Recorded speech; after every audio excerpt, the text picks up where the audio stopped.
saat ini menjadi kota yang gagal. Crime rate-nya tinggi.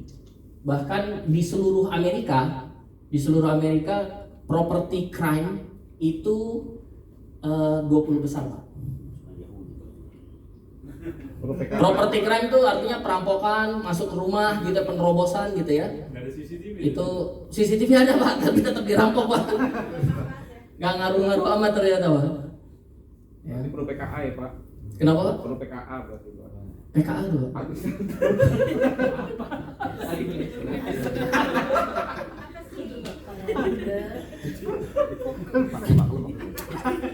Ya, jadi belum sarapan, betul. Olahraganya kurang kayaknya ya.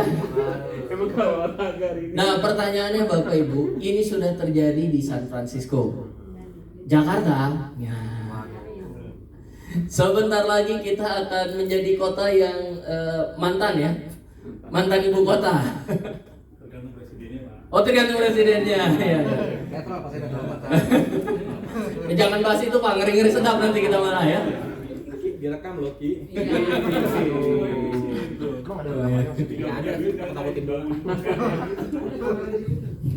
Nah, pertanyaannya, apakah kemudian justru begitu Jakarta menjadi kota yang bukan lagi kota ibu kota, justru bisa jadi bebas untuk menjadi kota industri dan berkembang?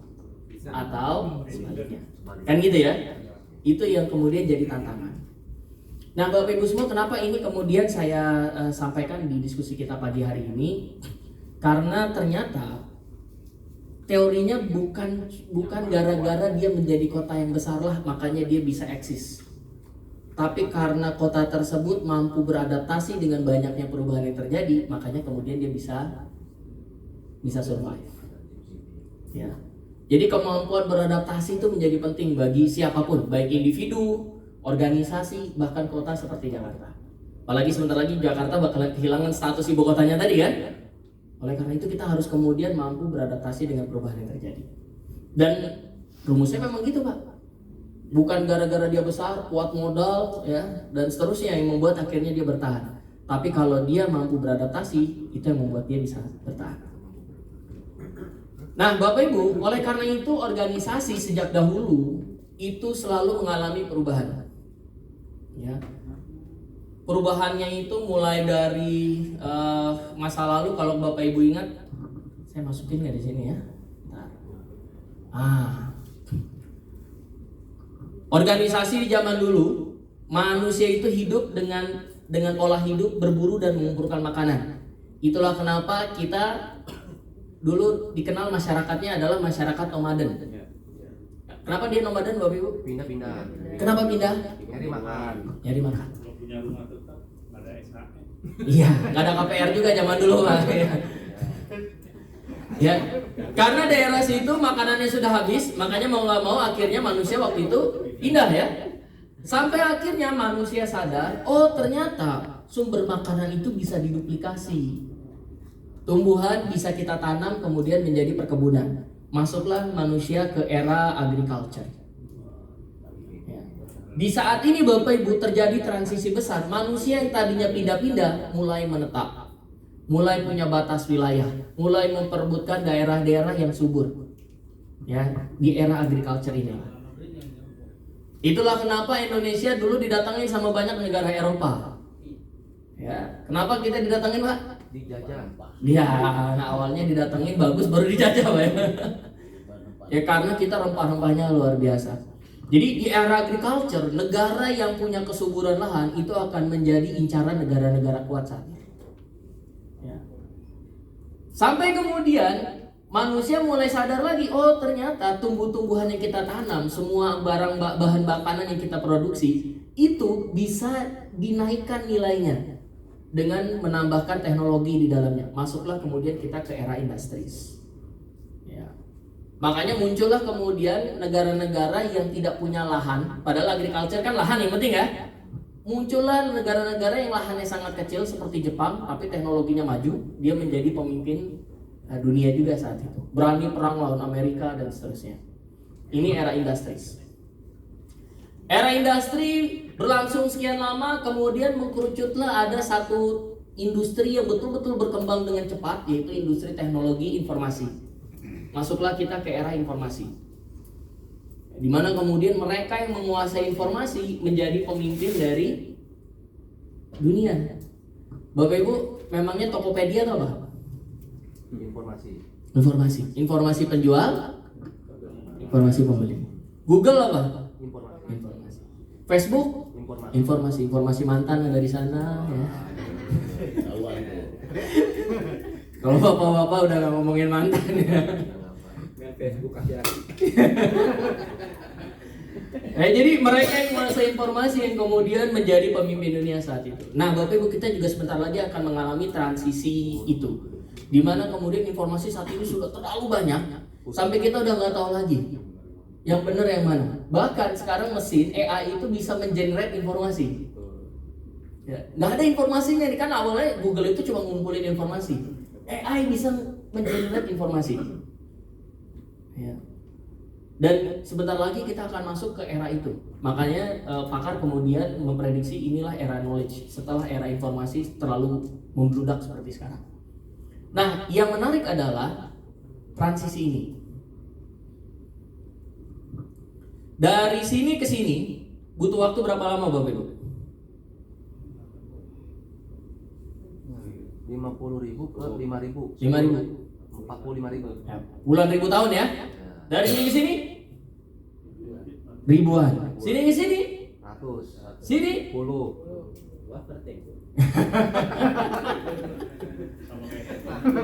Jadi Bapak Ibu, kalau sekarang kita merasakan kok perubahan sekarang terjadi cepat banget ya.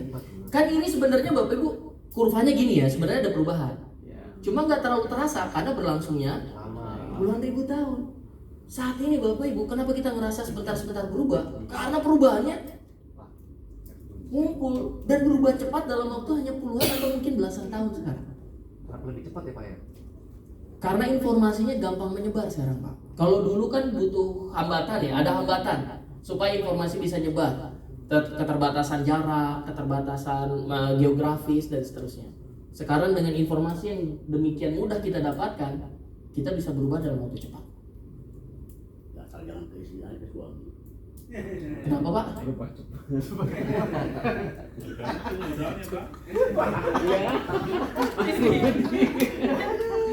Tergantung pasangannya masing-masing aja. Ya. Itulah kenapa Bapak Ibu sekarang kita ngerasa, kok berubah lagi gitu ya. Dan Bapak Ibu rasakan gitu ya. Kenapa? Karena memang perubahan saat ini terjadi begitu cepatnya. Inilah yang kemudian para pakar bilang kita ini saat ini di era yang VUCA. Singkatan dari volatile, uncertain, complex, ambiguous. Intinya nggak jelas. Mana yang harusnya jadi pegangan, mana yang harusnya kita percayai, mana yang harusnya kita tekuni, itu udah nggak jelas Pak. Contoh ya, misalnya dengan hadirnya digital marketing segala macam, kemarin populer ada profesi baru namanya copywriter. Semua perusahaan butuh copywriter buat digital marketingnya, digital campaignnya. Tiba-tiba muncul AI, muncul ChatGPT. Butuh copywriter, tinggal pencet. Ya. Bahkan sekarang gara-gara AI itu mungkin banyak banget pekerjaan, nanti mungkin akan dibahas di sesi yang AI ya. Banyak banget pekerjaan yang saat ini terancam hilang.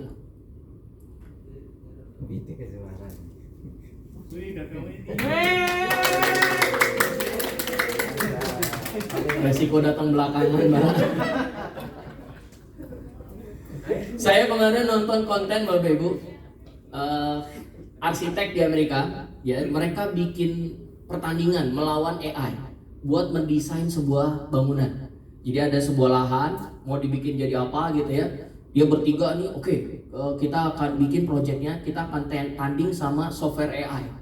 Nanti akan kita posting ke internet, netizen pilih mana yang menang, kira-kira gitu Pak. Yang menang siapa Pak? AI Pak. Padahal AI itu baru berapa lama Pak? Kemarin sore Pak. ChatGPT itu baru hadir berapa lama sih? Setahun aja belum. Kebayang nggak tahun depan jadi apa tuh ChatGPT? 2 tahun lagi kebayang nggak jadi apa? Itu aja udah bisa menggantikan arsitek, dokter. Kalau dokter kan kita semakin senior kayaknya kita semakin percaya ya. Padahal mungkin semakin senior beliau juga udah lupa-lupaan gitu ya. Udah profesor, udah lupa, udah kayaknya udah susah ini. Tapi Bapak Ibu, dengan adanya ChatGPT, itu kita jadi punya dokter pribadi loh. Dia bisa mendiagnosis, kita tinggal masukin simptomsnya gitu ya. Masukin data-data gitu, hasil medik yang kita dapetin. Keluar Pak analisisnya. Dan nggak lupa. Jadi saya memprediksi bentar lagi bakalan ada tuh aplikasi Halodoc yang udah support AI gitu ya. Yang mungkin nanti udah nggak butuh lagi profesi dokter. Tinggal bedahnya aja. Tapi kalau cuma buat nanya-nanya konsul, mungkin udah bisa digantikan sama AI. Resepnya susah dibaca. Nah, itu bedanya lagi Pak. Kalau AI resepnya gampang dibaca. Kalau dokter kan susah dibaca ya. Jadi Bapak Ibu semua, saat ini kita hadir di era itu. Nah itulah kenapa kemudian berkawan dengan perubahan dan tetap bertumbuh itu menjadi kunci penting kesuksesan kita dan organisasi kita. Sepakat ya? Kalau kita masih berubah tuh berat, berubah tuh bagus, yang penting jangan saya. Sebelah sana aja nanti. Seringannya begitu saya. Jadi everybody support changes until the changes mempengaruhi dirinya dia. Semua orang pengen berubah, yang penting jangan ke saya gitu ya. Begitu dia harus berubah, nah itu dia jadi berat. Nah kita contoh Bapak Ibu. Kalau misalnya, misal dengan Mas siapa? Rudi Ariaksa. Mas Rudi. Tiba-tiba di suatu pagi di tahun 2008, Mas Rudi tiba-tiba dapat telepon. Selamat pagi dengan Bapak Rudi. Oh iya Pak, saya dari staf ahli Kementerian BUMN Pak. Setelah mendapat arahan dari Pak Menteri, Bapak diundang untuk datang ke kantor Pak Menteri besok pagi karena Bapak dipilih untuk menjadi Direktur PT Kereta Api Indonesia. Alhamdulillah. Oh gitu, besok Pak ya? Iya siap.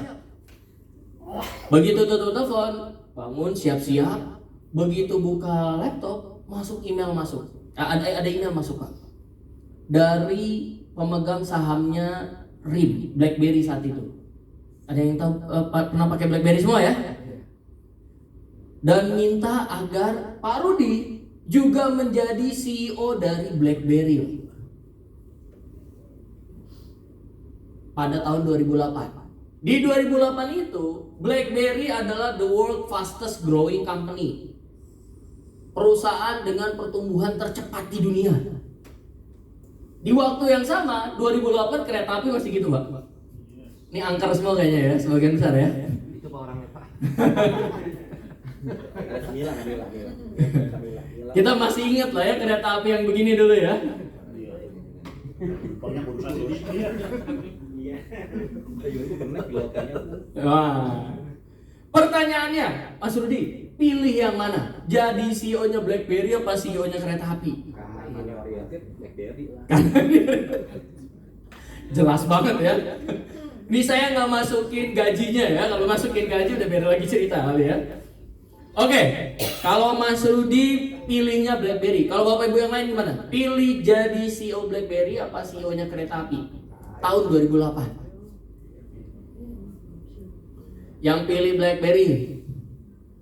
BlackBerry saya pilih. Nggak ada. Glorio aja. Ini ada masih ini ya.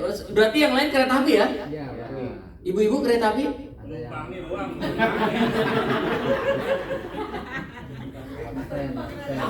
Perumahan kereta ya? Oke, baik. Yang pilih BlackBerry. Tadi kalau beliau sudah bilang katanya money oriented. Udahlah BlackBerry aja. Nah, yang lain gimana? Kenapa BlackBerry, Pak? Monggo. Alhamdulillah. Makasih Pak sudah memilih saya jadi CEO BlackBerry di tahun 2008. Saat itu kereta api masih seperti yang di India itu ya Pak ya. Mohon maaf. Jadi kalau oh enggak.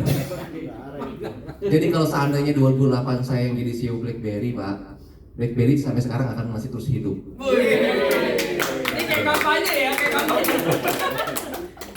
Jadi kita akan melakukan perubahan-perubahan tadi yang sudah Bapak sampaikan, itu akan kita terapkan sehingga tidak terjadi yang namanya kepunahan BlackBerry di masa sekarang.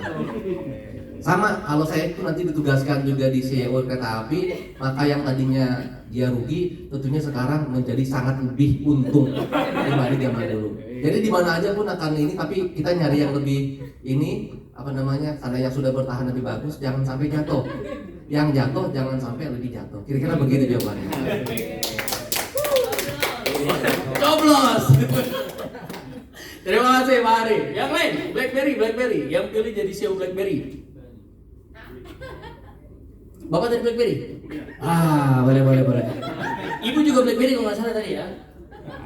Jadi Pak, memang karena kalau memilih BlackBerry, namun seperti tadi Pak Hari ungkapkan, memang namanya kan kuliah dulu udah pernah kuliah. Ketika kuliah itu kan kita diberikan suatu dalam suatu manajemen itu pasti akan tumbuh terus. Nah, bagaimana kita mengelola agar perusahaan itu tetap hidup dengan adanya inovasi sehingga perusahaan itu tetap tumbuh dan berkembang gitu. Kan BlackBerry juga sebelumnya adalah perusahaan yang sudah terbukti bisa melakukan inovasi, Pak ya? Oh, tahu. 2008 tuh Berhenti itu. kalah. Ya berarti kalau di zaman Bapak bakalan terus melakukan inovasi ya? Insya Allah. Berarti kurang inovatif. Baik, terima kasih dulu buat beliau ya. Ibu CEO BlackBerry juga tadi pilihnya, kenapa? Kenapa ibu milihnya jadi CEO BlackBerry? Ya sama sih Pak, satu uang. Satu. Dua juga karena itu dia fastest growing company, saya kebayang pasti banyak banget investor yang nggak ragu gitu untuk masukin dananya ke kita gitu. Jadi kita masih makin punya banyak resource gitu untuk kita salurkan kemana gitu, atau mungkin kayak saya kebayang bisa jadi mengembangkan produk yang lain gitu. Jadi bukan cuma dari handphonenya, tapi main ke distribusinya, main ke stok manufakturnya gitu. Jadi kayak lebih memperbanyak sisi lini produk lain ya, gitu. Baik, luar biasa. Oke, jadi sudah jelas lah kalau duit dapat banyakan ini, bakalan populeran BlackBerry gitu ya. Tapi tetap ada beberapa yang milihnya kereta api tadi ya. Kenapa? Yang milih kereta api mana tadi? Wah, nasionalis kayaknya. Alhamdulillah, saya sih cinta tanah air, Pak. Jadi kalau saya melihatnya bukan dari aspek kemajuan saat itu ya Pak ya, mungkin ya. Kalau saya lihat dari kebutuhan substansi pasar, kalau saya lihat. Jadi kalau kereta api itu kan alat transportasi Pak, dan dia itu kapitalnya tuh lebih permanen kan, relnya lebih permanen. Jadi kalau saya melihat, apalagi kalau di Indonesia KAI itu kan natural monopoli. Jadi sebetulnya arah pengembangannya harusnya bisa lebih cepat karena ada intervensi pemerintah di situ. Kalau seandainya saya diberi kepercayaan pasti lebih maju dari iklan susjonan Pak. Assalamualaikum warahmatullahi wabarakatuh. Luar biasa. Sayangnya nggak ada pertanian, kalau pertanian saya ingin pertanian. Oh iya. Beda kalau Imadia beda ya. Baik, yang lain, ibu-ibu tadi nggak tunjuk BlackBerry berarti KAI ya? Boleh tahu alasannya Bu, kenapa Bu?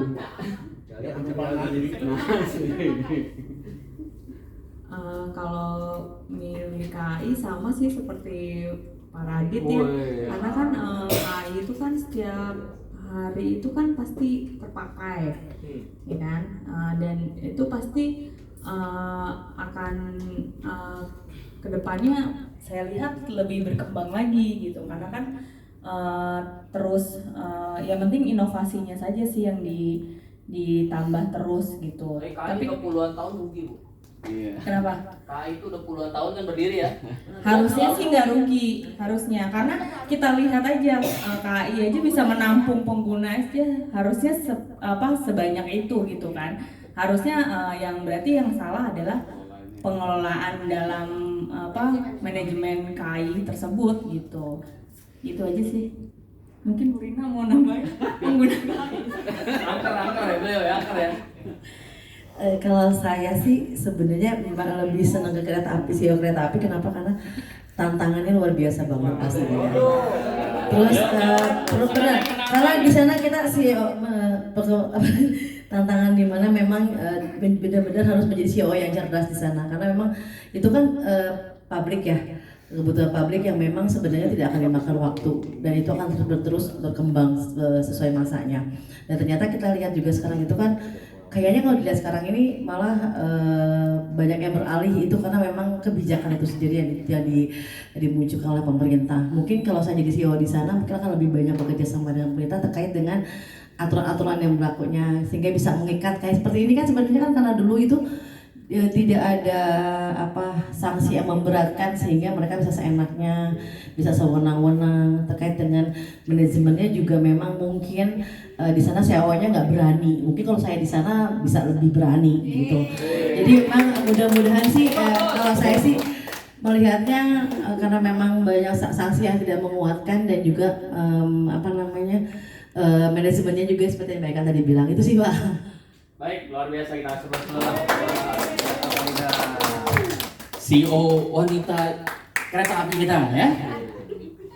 Dan Bapak Ibu, kita semua tahu akhir dari perjalanan kedua organisasi ini ya. BlackBerry di tahun 2008 pernah mencapai valuasi 77 miliar US dollar. Di 2013 jadi 4,7 miliar US dollar. Bayangkan Bapak Ibu, hilang 95% valuasinya. Ya. Dari luar biasa. Nah, ada data yang belum muncul sebenarnya di sini. Di 2008, di 2007 itu muncul iPhone. Di 2007 juga muncul WhatsApp. Ya, dan itulah yang juga akhirnya membuat BlackBerry ya habis di situ ya. Kalau Bapak Ibu jadi CEO-nya saat itu, BlackBerry kenapa sih orang beli BlackBerry kenapa? Gara-gara BBM kan? Bayangkan Bapak Ibu pusingnya direkturnya saat itu ketika muncul WhatsApp yang bisa di-download gratis di device Android manapun tanpa harus beli device-nya BlackBerry yang mahal. Kebayang nggak pusingnya direkturnya saat itu tuh? Gimana nih? Udah muncul nih aplikasi chat yang nggak perlu pakai device kita, gratis lagi. Udah kita juga gratisin aja BBM-nya. Lah gimana digratisin? Nanti orang nggak beli device kita dong. Kan gitu kan? Bayangin tuh pusingnya. Akhirnya mereka menunda-nunda melepas BBM ke Play Store. Dan ketika akhirnya dilepas, semua orang sudah terlanjur pakai WhatsApp. Karena saya bukan CEO-nya. Nah iya, siap. Tambah rugi dong yang bikin sih. Malah tambah hancur cepet. Kalau beliau salah satu inovasinya balik ke SMS Pak. Mending Pak pakai kawat. CEO Ericsson dulu tuh. Pakai kawat memang. Jadi begitu akhirnya mereka lepas BBM untuk bisa di-download gratis, terlambat. Semua orang sudah terlanjur pakai WhatsApp. Kan satu-satu yang nggak bisa dilakukan WhatsApp sama BlackBerry cuma ping kan? Iya. Makanya Bapak Ibu dulu nulis ping ya. Gua dari siapa tuh? Oke, ini nasibnya BlackBerry. Berbeda kebalik dengan kereta. Setelah mengalami minus yang tak berkesudahan Pak, pada akhirnya dipimpin sama Pak Jonan di 2009 ya 2008 ya, pemilu waktu itu 2009 ya. Nah, 2009 beliau dilantik, tahun itu juga langsung surplus 156 miliar. Dan kita tahu tapi prosesnya kan nggak mudah ya. Nurunin orang dari atas tuh kan konflik nggak berkepanjangan, nggak berkesudahan juga ya. Wah, luar biasa. Ya nurunin orang dari atas ada yang disemprot, ya dikasih kawat. Yang dagang dalam kereta. Dan sejak saat itu terus naik profitnya. Dan di 2013 labanya sudah capai 0,5 triliun. Ya. Tabrakan sudah nggak ada. Ya. Dan Bapak Ibu, apa yang kira-kira menjadi kunci sukses transformasi di kereta api? Kira-kira apa? Dan apa yang menjadi kunci gagal yang terjadi di BlackBerry? Kira-kira apa? Inovasi.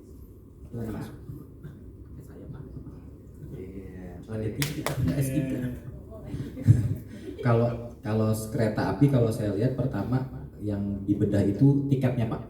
Jadi dananya masuknya ke rekening sentralnya si KAI sendiri tuh, karena kan tap pakai kartu gitu kan. Kalau dulu kan pakainya kertas sobek tuh Pak.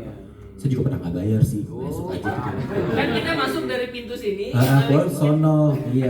Petugas itu berarti pos ini keluarnya gitu kan. Kalau pertama itu jadi kayaknya iya benar. Saya juga pelaku dulu. Jadi kayaknya uangnya itu masuknya ke rekeningnya si KAI, jadi nggak ada yang keluar mana-mana. Jadi duit itu kumpul semua tuh Pak dari situ, makanya bisa dibina lagi kayak pelayanannya, fasilitasnya perbaiki jadinya nyaman di situ. Kalau kereta api kan nggak ada saingan nih Pak saat ini, ya kan? Nggak ada tuh yang namanya PT kereta swasta, nggak ada Pak, ya kan? Jadi dia saingannya mutlak dia doang. Kalau BlackBerry saingannya banyak banget gitu. Jadi kan ini kan Nokia Part 2 nih Pak, ya kan? Kolapsnya kalau Nokia Part 2 karena itu tadi, karena dia nggak mau menerima perubahan itu, jadinya inovasinya ya berkurang. Oke, siap. Terima kasih. Kita kasih foto buat Mas Rudi. Terima kasih. Sebenarnya sih menurut saya adalah tadi kata kuncinya adalah menunda perubahan. Kalau di BlackBerry dia berusaha untuk menunda, saya nggak tahu ego apa, pertimbangan apa. Nah kalau di kereta api dia tidak menunda perubahan. Ketika Pak Ignatius Johan masuk, dia nggak menunda perubahan, mindsetnya dia gitu. Cuman ini saya nyambung ke pertanyaan saya Pak ya, boleh ya? Ini nanti nggak tahu dibahas di belakang atau gimana ya. Jadi seperti tadi AI, Artificial Intelligence yang bertanding dengan insinyur. Oke. Kalau di mindset saya kenapa AI menang? Karena AI itu sistem yang membaca keinginan pasar lewat Google gitu dan atau mengenerate pasar mau. Nah kalau si insinyur pure misalnya otentik yang mereka pikirkan kayak begitu. Nah ini balik ke individu. Kita sebagai individu kan sebenarnya harus punya originalitas kita sebagai individu. Tapi kita juga tidak boleh menunda perubahan yang kemudian pasar inginkan. Nah, kira-kira sebagai individu yang baik supaya nggak agak sedikit waras, posisi kita tuh gimana Pak ke depannya? Terima kasih. Baik, terima kasih Mbak Atia. Suara luar biasa. Kasih tepuk dulu dong Bapak Ibu. Baik, mungkin pertanyaannya lebih ke apakah kita harus ngikutin pasar gitu ya? Dengan cepat, ada keinginan dari pasar terus kita langsung berubah dengan cepat, atau mengikuti ide-ide yang dari kita memang sudah kita hasilkan gitu Pak ya? Yang kelihatan kadang-kadang tadi yang bilang terlalu keras sih, kaku ya, ada tidak ingin berubah gitu. Baik, terima kasih, luar biasa. Oke, ini saya izin coret-coret ya, biar pakai ini. Katanya papan tulisnya seharga Avanza ya. Jadi saya nulisnya juga agak gemeteran ya. Bapak Ibu, ketika ada perubahan datang, biasanya maaf.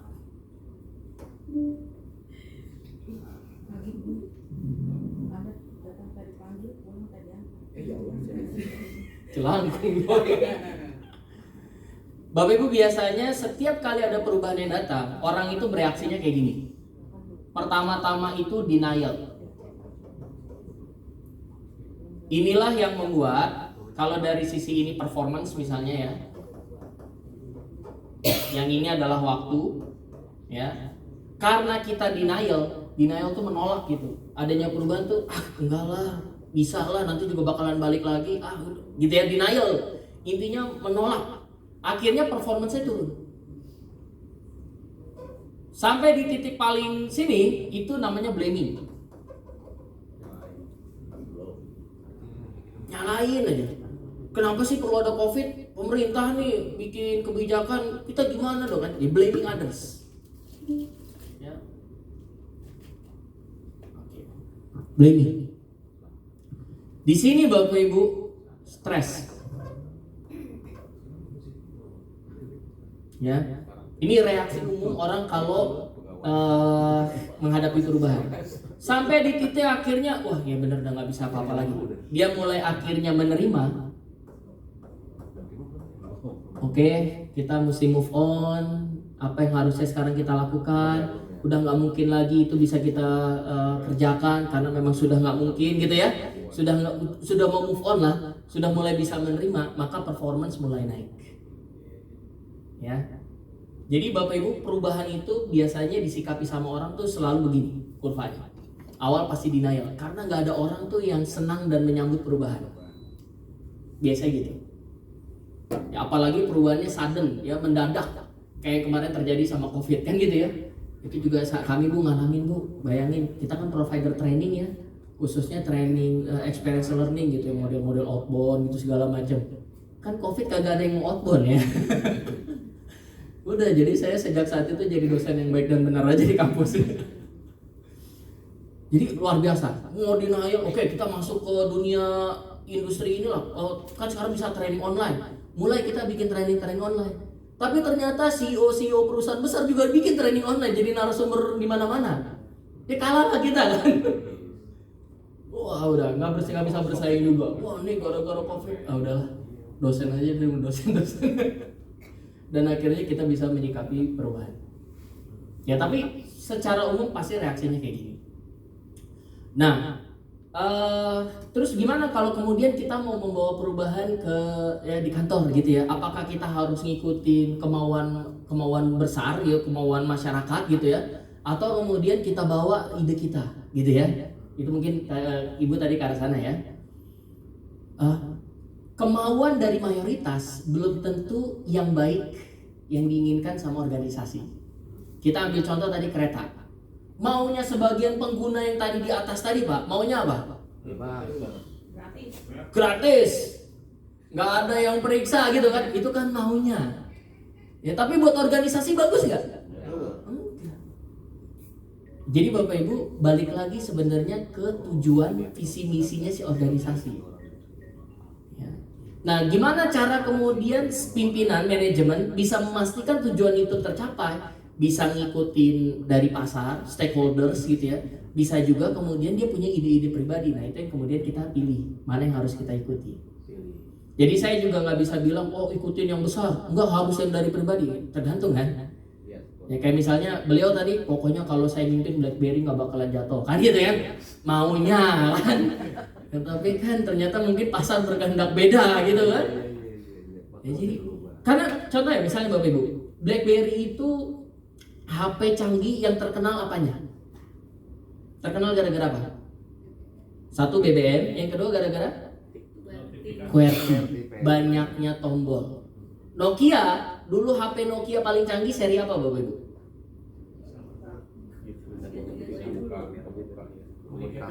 Seri communicator. Yang depannya tombol, begitu dibuka, wih kok tombol lagi gitu ya. Pokoknya semakin banyak tombol, itu adalah HP canggih. Tiba-tiba muncul Android. iPhone dulu Pak. Muncul iPhone. Tombolnya berapa?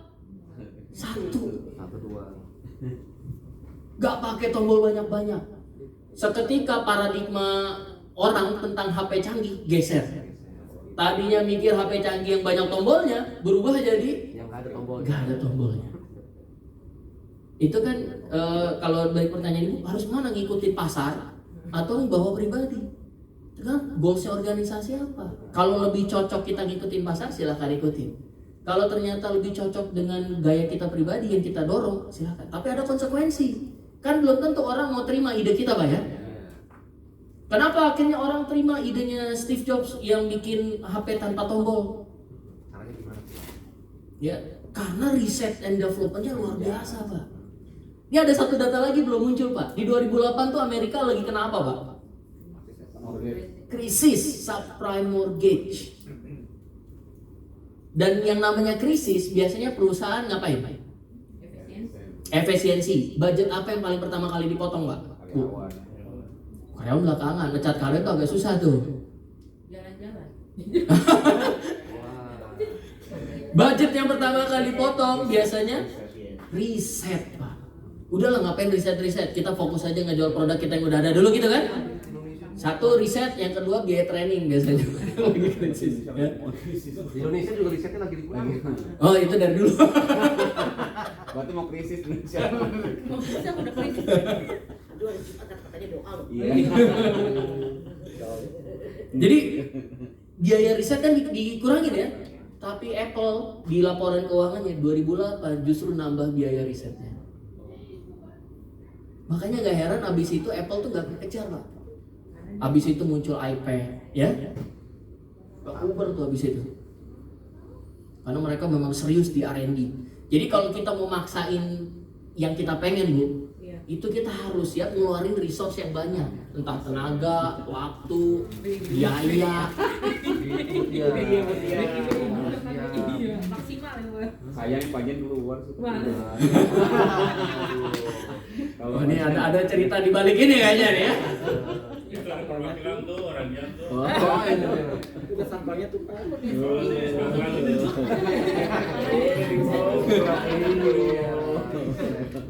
Riset bagian. Tadi pokoknya kalau kita pengennya ngebawa sesuai apa yang kita mau, pasti kita harus nyiapin resource yang luar biasa, dan itu dilakukan sama Apple. Kenapa Apple bisa terus apapun yang dia launching itu selalu jadi trending gitu ya? Karena riset. Artinya dia ngalokasiin luar biasa itu, waktu, tenaga, resource, uang gitu ya, untuk bisa menghasilkan selalu yang dia mau. Kalau yang lain kan ngikutin Apple aja ya, Apple udah bikin apa ya udah kita ikutin gitu. Trendsetter. Iya. Idenya disesuaikan sama pasar, sesuai tidak gitu ide di originalitas dia, pasar kira-kira bisa terima atau tidak melewati riset itu karena Jadi kalau kita punya resource untuk memaksakan orang mengikuti kita, silahkan lakukan. Tapi kalau enggak, ya udahlah, agak berkompromi dengan selera pasar. Dan salah nggak ngikutin pasar? Nggak juga. Dilakukan sama Huawei, Pak. Kalau Bapak Ibu ingat, Huawei, Xiaomi, HP itu zaman dulu kayak apa Pak bentuknya, Pak? Ringkes. Enteng. Ya. Kayak mocin ya. Yang Eseng Pak, eseng. kalau iPhone jatuh kan kita teriak, Pak. Kalau Xiaomi jatuh,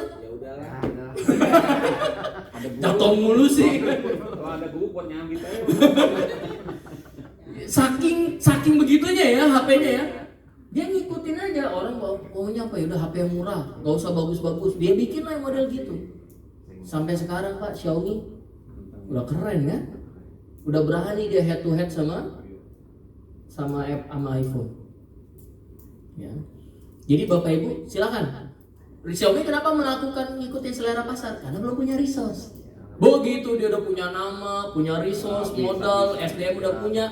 Ayo dah kita paksain sekarang yang gayanya kita.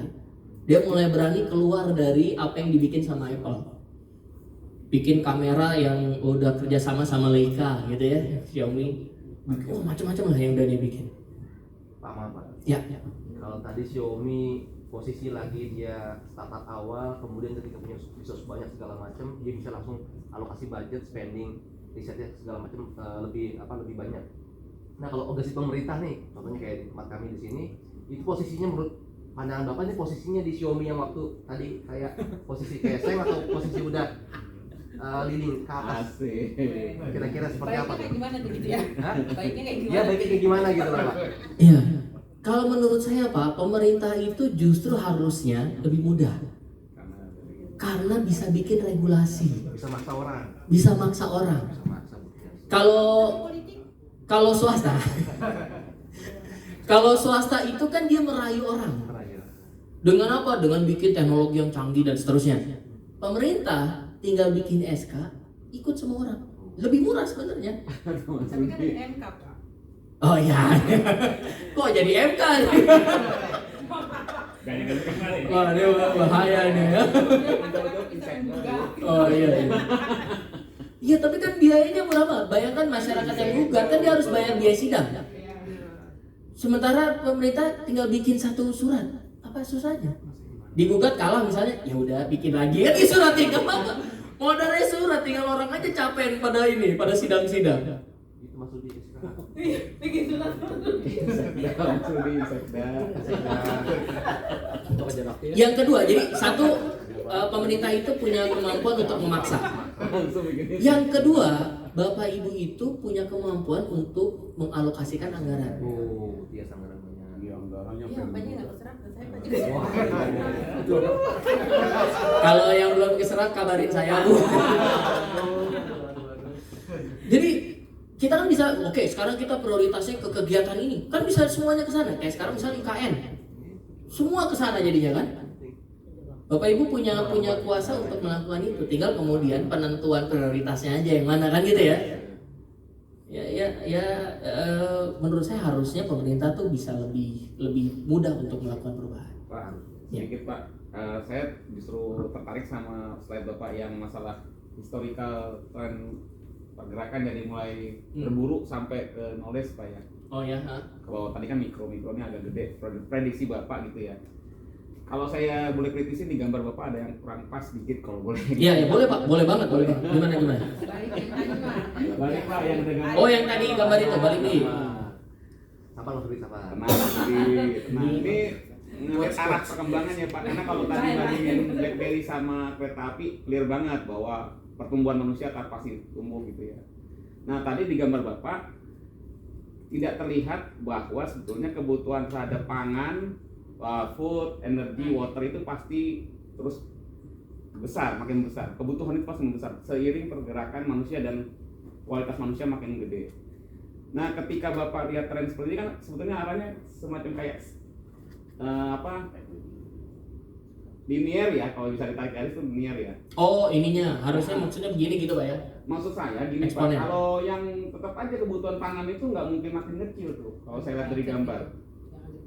Oh yang ini. Dari habitat sampai ke hunter tuh harusnya nggak mungkin kecil, tapi makin gede karena manusia makin banyak, makin kebutuhan makin banyak, makin besar. Dari situlah sebetulnya kalau kita tetap saja sebesar apapun informasi atau knowledge manusia tetap nggak bisa menghilangkan kebutuhan dasar manusia terhadap pangan, air, dan energi. Nah ini yang belum tergali sebetulnya kekuatan Indonesia Pak. Kalau itu tergali, mau informasi segede apapun, kita taat di 3 aspek tadi, fuel, energi, dan water, pasti kita menang Pak. Karena apa? Manusia terus tumbuh, kebutuhannya pasti tumbuh, dan nggak bisa ninggalin makanan, air, sama energi. Nah ini yang sedikit Pak, kalau saya belum. Menurut Bapak arah perkembangannya selain knowledge itu apakah nanti balik ke tren lagi ke pangan atau ada siklus yang berbeda yang tidak hanya dari knowledge yang dibutuhkan? Kan kalau knowledge kan otak Pak ya, biasanya kalau di Islam ada otak, perut, bawah perut gitu Pak. Dengkul maksudnya. Maksud saya dengkul. Kebetulan karena kita diskusinya nggak begitu besar gitu, jadi kita bisa lebih dalam gitu Pak, lebih luas. Ya kan yang di bawah banyak ya. Pak saya lagi makan apa itu? Bawa perut Bu. Jadi menurut Bapak prediksi Bapak mungkin melihat perkembangan tadi selain masalah kebutuhan substansi manusia, arahnya itu setelah knowledge itu apa gitu ya kan kita bisa prediksi. Terima kasih Pak. Baik, terima kasih. Oh. Baik, luar biasa. Pertama Bapak Ibu yang bilang begini bukan saya, namanya Alvin Toffler. Udah baca. Namanya Alvin Toffler, bukunya The Third Wave. Beliau seorang futurolog ya. Jadi memprediksi. Dia memang biasa menulis tentang tren ya. Dan dia menulis waktu itu tahun 1970-an. Era informasi pun belum masuk saat itu. Udah. Kayaknya udah lewat Bu. Tahun 70-an aja udah nulis Bu ya. Kayaknya udah 50 tahun berikutnya kayaknya udah lewat ya. Saya juga nggak tahu sih masih hidup apa enggak tuh si Toffler ya. Nah sebenarnya Alvin Toffler nggak sampai nulis yang ini nih Pak.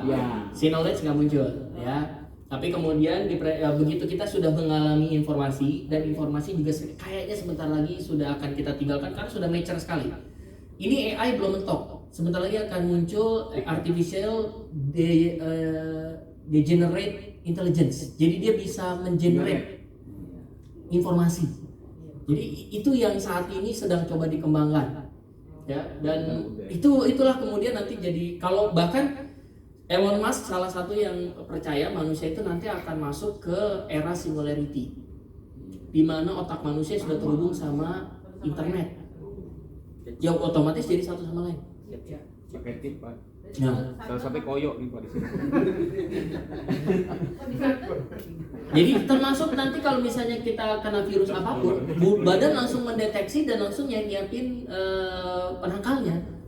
Jadi ke arah sana singularity. Bahkan kalau agak ekstrimnya ya, gambarnya kayak The Matrix Bu. The Matrix itu kan udah dunia maya semua sebenarnya kan. Manusianya mah sebenarnya lagi di apa lagi tidurannya di dalam mesin Creo gitu ya. Karena sudah singular. Itu versinya Elon Musk ya. Itulah kenapa muncul kemudian satu kurva lagi di sini ya. Nah, sebenarnya gambaran ini bukan berarti kita meninggalkan makanan, tapi era ini bicara tentang apa yang penting di sini. Hunter and gatherer, apa yang penting di sini? Power, Pak. Kekuatan personal. Makanya dulu ada pemilihan kepala suku yang berantem dengan cara berantem. Kalau kita nonton The Panther Black Panther ya. Black Panther itu kan perebutan tahtanya gimana, mereka berantem. Jadi yang kuatlah yang kemudian jadi pemimpin suku. Ini bicara kekuatan personal. Di sini apa yang paling penting? Lahan. Makanya terjadi perebutan lahan. Industri apa yang penting? Teknologi. Makanya semua negara berlomba-lomba ngembangin teknologi. Di sini informasi, bukan cuma teknologi. Makanya kenapa Amerika berani perang dingin sama Cina? Bicara rebutan 5G. Jaringan. Kendali informasi. Karena Amerika berhasil nemuin 5G itu langsung mengokohkan ekonominya Amerika saat itu. 4G ya. Makanya 5G kalau Cina sampai nguasain, Amerika bakal ketinggalan. Makanya mereka berani tuh perang dingin sama Cina. Bayangin direkturnya Xiaomi itu di penjara di Amerika. Jadi udah main kasar di Amerika. Ya itu era informasi. Nah di era knowledge ya itu udah nggak tahu lagi Pak. Kita belum ngalamin memang. Nah jadi ini perubahan ini bukan berarti kita meninggalkan lahan, meninggalkan makanan, tapi bicara apa sih aset terpenting di setiap era. Yang itu kemudian menjadi perebutan siapapun yang pengen berkuasa di era tersebut. Informasi ya rebutannya informasi. Kira-kira gitu Pak. Jadi bukannya rebutan. Memang iya, kalau kita bicara view misalnya tadi food, energi, water. Ya semua butuh, tapi dengan teknologi misalnya kita bisa nanam di dalam rumah pakai vertical farming. Sekarang kan ada ya model-model vertical farming. Memang masih mahal ya, tapi sudah ada gitu teknologi terobosan-terobosan itu udah ada. Dan yang namanya teknologi kan gitu Pak. Kalau hidroponik, kalau biaya manusia itu kan, kalau ini harga gitu Pak ya, ini waktu, biaya manusia kan tambah lama tambah gini. Kalau teknologi tambah lama kan gitu. Sekarang masih mahal, tapi kan lama-lama turun. Pastilah itu. Ya, robot, kayaknya robot gimana banget. Nanti lama-lama robot tuh udah jadi mainan anak SD tuh. Ya, biayanya murah dan seterusnya. Oke, jadi yang gambar ini bukan bicara apakah ditinggalkan, tapi apa yang paling penting di setiap era tersebut. Kira-kira gitu. Ada lagi? Ya. Satu Pak. Oh maksudnya Pak. Ya saya nyambungin ke tadi pertanyaan Pak Radit jadi grafik ini. Atau ini benar apa enggak nih Bapak punya forecasting apa enggak? Kalau kita pakai distribusi normal, ketika peak time knowledge itu adanya di 2000 sekarang 2020-an gitu ya Pak.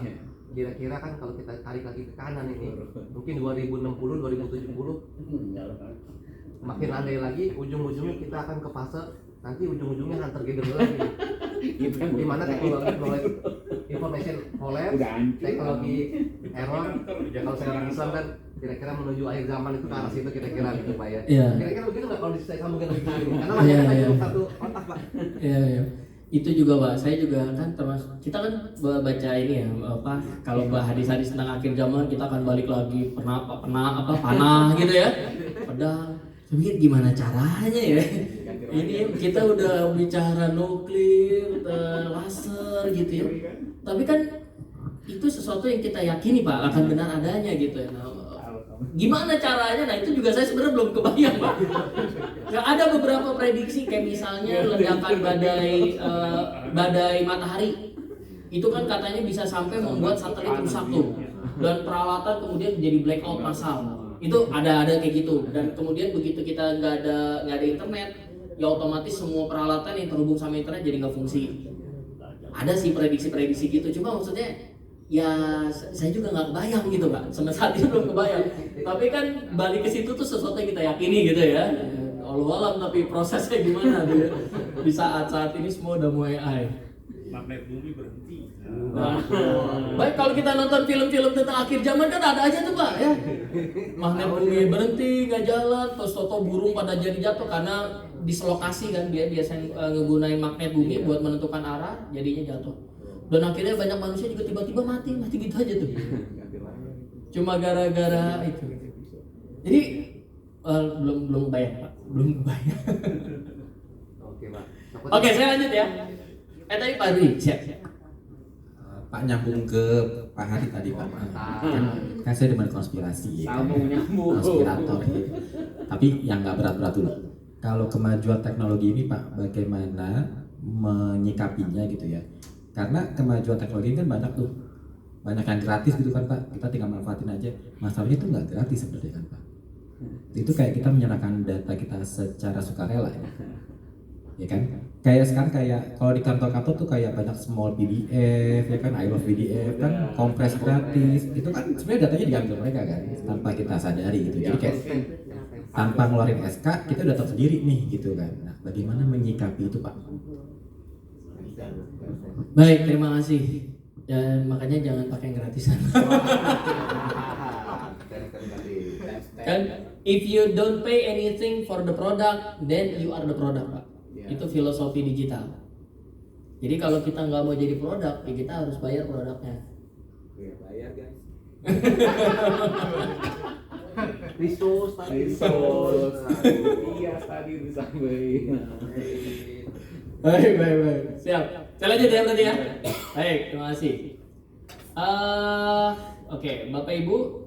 Dan apa yang menyebabkan perubahan-perubahan ini terjadi? Pakar kemudian mengelompokkan perubahan itu ke dalam 5 faktor, 5 variabel, ya. Disingkat jadi STEEP, STEEP. Ya, pertama adalah perubahan sosial. Masyarakat di sekitar kita berubah. Ada Gen Y yang sering nanya kan, makanya dia namanya Gen Y. Why? Ada lagi Gen Z sekarang ya, dan nanti nggak tahu nanti anak saya yang baru lahir apalagi deh ya. Jadi perubahan itu semakin mempengaruhi kita Pak. Gen Y bikin viral sebuah video akan mempengaruhi kebijakan pemerintah, betul ya? Jadi sosial itu akan mempengaruhi bagaimana perusahaan, organisasi, lembaga negara itu bereaksi. Ya, pertama perubahan sosial. Yang kedua perubahan teknologi. Teknologi berubah pasti akan memaksa organisasi apapun yang terpengaruh sama teknologi itu juga untuk berubah. Sekarang eranya aplikasi. Lembaga negara, pemerintah, layanan publik pemerintah biasanya ada kasir, ada loket. Karena sekarang semuanya era aplikasi, ya mau nggak mau akhirnya kita juga bikin kan Pak aplikasi ya. Aplikasi pelayanan publik muncul. Kenapa? Karena ada dorongan dari teknologi. Ya. Kemudian ada ekonomi, dorongan ekonomi. Dan saat ini kita lagi menyaksikan transisi ekonomi yang luar biasa besar sebenarnya Bapak Ibu. Di Amerika sudah mulai bermasalah keuangannya. Tadi crime rate juga mulai tinggi. Kenapa sih Amerika nggak jatuh-jatuh Pak ekonominya? Utangnya banyak. Kan utang dia kan? Iya. Tapi kok nggak jatuh-jatuh kan orang harusnya kalau udah banyak utang susah hidupnya kan? Kok Amerika negara dengan paling banyak utang sampai sekarang nggak susah-susah hidupnya Pak? Teori dependensia Pak. Hah? Dependensia, masa banyak negara yang tergantung juga sama dia. Ya satu itu. Yang kedua, karena dia bisa nyetak duitnya sendiri Pak. Dolar. Curang tuh Amerika. Kalau Indonesia butuh duit, bisa nggak nyetak duit tuh? Bisa. Kita inflasi. Ya, karena duit beredar terlalu banyak. Kalau Amerika dia nyetak duit, inflasi nggak? Sebenarnya inflasi juga Pak. Tapi yang nanggung seluruh dunia karena semua orang pegang dolar. Jadi dia mah nggak pusing gitu. Ntar juga rame-rame mulihin gitu kan. Kalau Indonesia sampai inflasi yang pusing kita doang Pak, karena pegang rupiah. Cuma kita doang. Kalau Amerika nggak pusing gitu. Makanya kemarin tuh rame, wah boleh nggak ngutang segala macam. Ya, apa menaikkan batas utang? Emang ngutangnya kemana? Ya ke federal, banknya mereka, bank sentral mereka. Bank sentral dapat duit dari mana? Ya cetak duit. Jadi so debat-debat orang tinggal cetak duit susah amat kan gitu ya. Cuma kalau due diligence itu tidak dilakukan, yang debat-debat itu tidak dipertontonkan, orang-orang jadi Amerika tambah nggak percaya kan sama Amerika. Nah, itulah kenapa mereka bikinlah dia drama-drama kemarin itu. Semua orang di dunia investasi udah ujung-ujung cetak duit. Gak mungkin dia nggak cetak duit. Emang mau ada negara sengaja mau jatuh miskin itu nggak ada. Kita bisa contoh hal yang sama dong Pak. Kita kan itu banyak. Nah itu kita jadi inflasi Pak. Kita inflasi karena kenapa? Yang megang cuma kita doang rupiahnya. Kita cetak doang juga Pak. Nah kecuali itu. Ya. Kecuali itu. Namanya dolar Indonesia. Iya, BlackBerry beda ya. Jadi inovatif beliau ya. Langsung ditangkap jadi itu Pak. CEO langsung ditangkap. Mau dibajak dolar. Kecuali nyetakkan dolar. Ya udah. Dolar rupiah. Kolaborasi. Ya, kemudian Bapak Ibu, ekonomi saat ini kita sedang mengalami perubahan desakan yang luar biasa tadi ya, karena ada shifting dari Amerika mulai masuk Cina sebagai kekuatan ekonomi baru ya. Kemudian ada Uni Eropa masih dan munculnya kekuatan BRICS. Kemudian masuk environment. Kita juga sedang merasakan perubahan lingkungan yang luar biasa ya. Kalau Bapak Ibu kemarin sebelum masuk musim hujan kan panasnya kayaknya nggak normal ya. Gini-gini amat nih panas. Ya, apalagi Jakarta lagi ramai masalah asap ya. Jadi ya ada dorongan berkaitan dengan environment yang saat ini juga kita rasakan. Politik khusus Indonesia kita saat ini juga sedang mengalami transisi politik ya, mulai panas, baru mulai. Nah, biasanya perubahan yang terjadi di eksternal ini disikapi oleh organisasi dengan merubah 3 hal. Merubah orang, merubah proses, merubah produk. Produk tuh misalnya kalau di Bapak Ibu layanan. Layanannya berubah, prosesnya berubah, orang-orangnya berubah. Orang berubah tuh nggak harus melulu ganti orang, tapi misalnya kompetensi orang-orangnya berubah. Sebelum dunia digital dengan era digital tentunya harus ada kompetensi yang beda dong. Ya, yang itu kemudian diinstal. Ya. Jadi ini perubahan yang ada di eksternal dan juga yang ada di internal. Dan biasanya internal terjadi karena merespon perubahan dari eksternal. Kira-kira gitu. Baik, kalau kita bicara ini misalnya kasus DKI, Pemda DKI, apa perubahan eksternal yang kemudian disikapi oleh DKI dengan merubah di internal? Apa kasusnya kira-kira? Yang Bapak Ibu rasakan? Covid kenapa Pak? Ya jadi e-learning kan gitu. Covid berarti ada tekanan dari kebijakan pemerintah misalnya ya. Kemudian mendorong prosesnya, tadinya kita belajar itu tatap muka, berubahlah proses pembelajaran menjadi e-learning. Ya, jadi itu selalu. Jadi ada perubahan eksternal direspon dengan perubahan internal, biasanya mengkerucut di 3 hal ini. Ada contoh lain mungkin?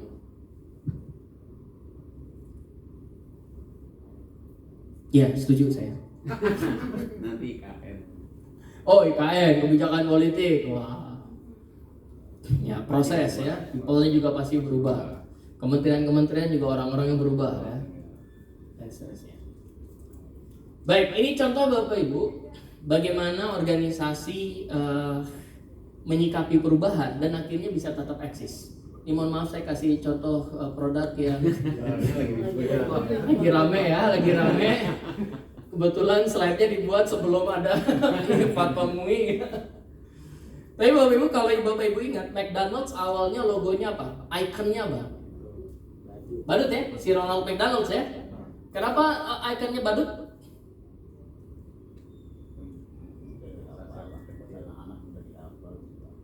Anak-anak mudah diingat ya.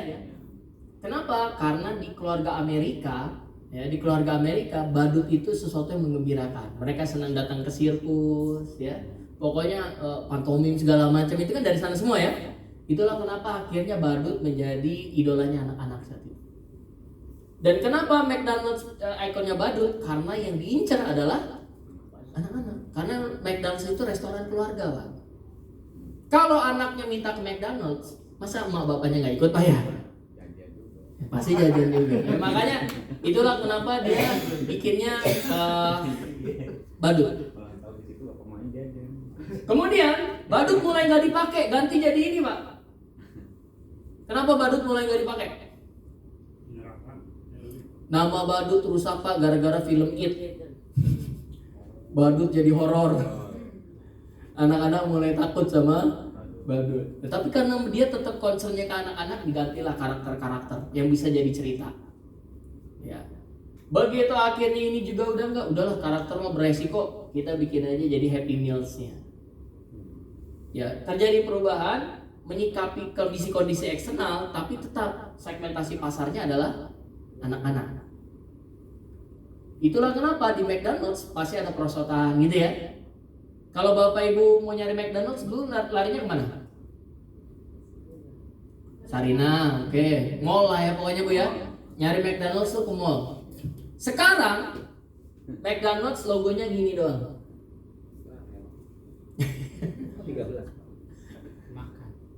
13. Iya ya Bapak. Ini juga berarti ya. Kok ya Pak? Konspirasi ya. Kalau konspirasi masih konstipasi yang agak berat. Oke ya. Sekarang McDonald's logonya gini doang. Dan kalau kita mau cari McDonald's, nyarinya kemana sekarang? Ya, oke, aplikasi. Tapi selain aplikasi, adanya di jalan-jalan utama ya, jalan besar, perempatan. McDonald's sudah nggak lagi di mall-mall besar. Ya. Dan masih ada nggak perosotannya di McDonald's?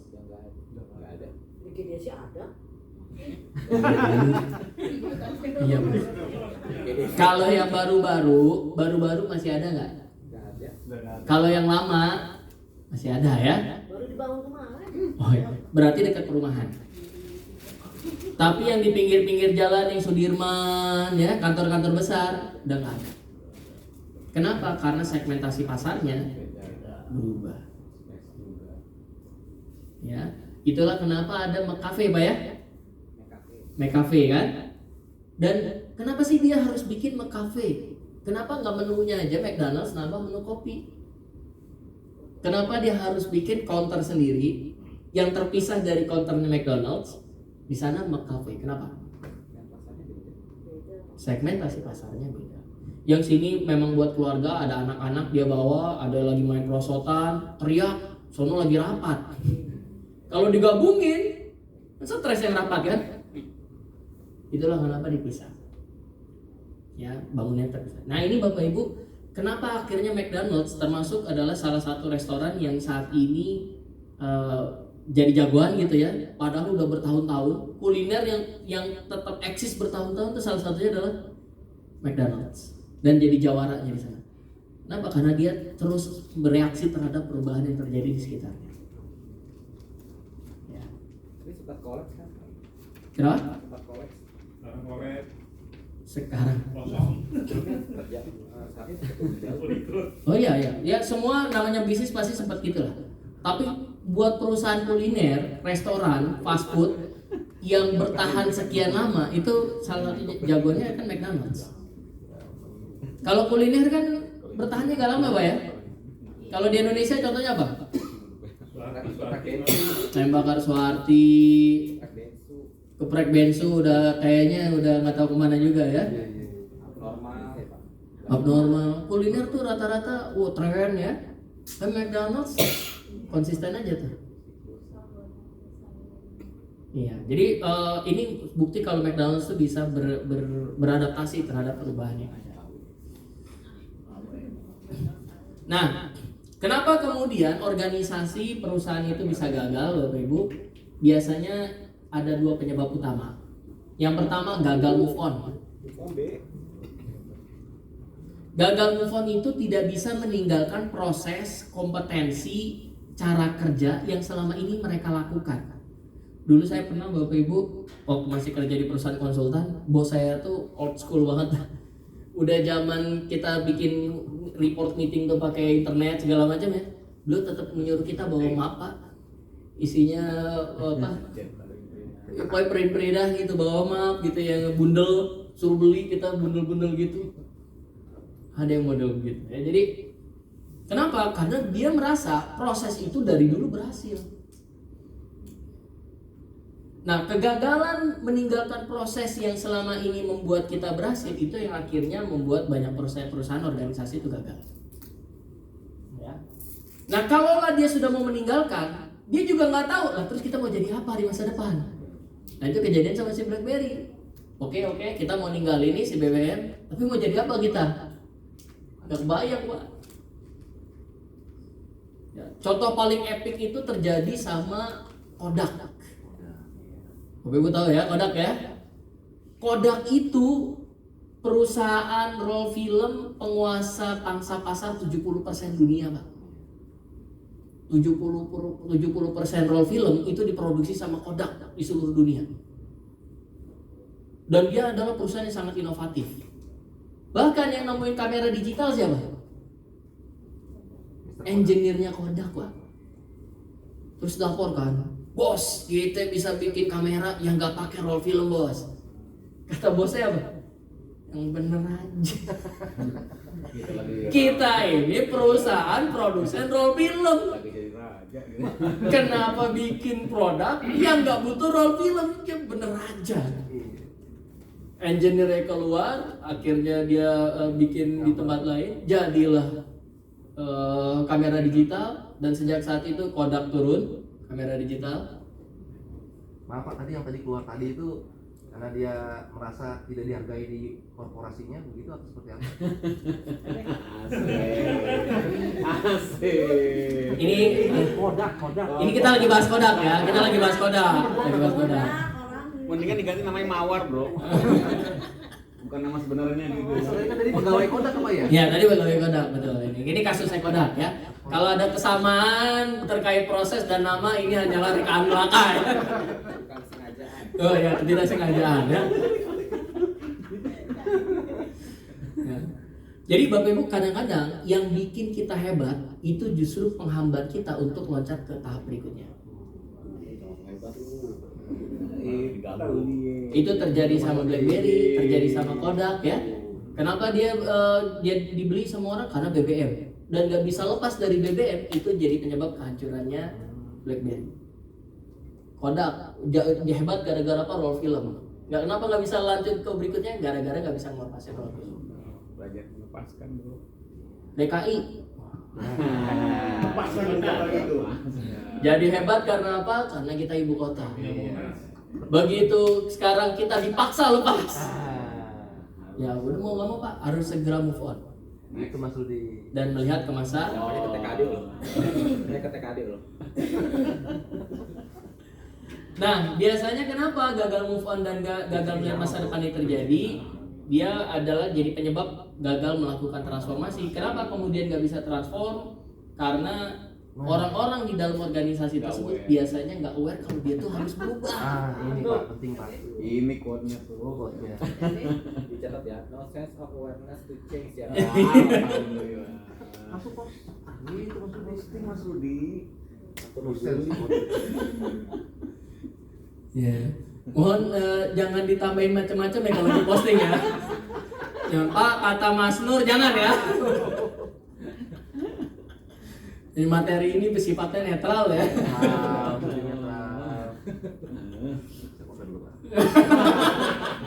Boleh Pak, tapi jangan ada saya Pak. Yang agak bahaya kayaknya.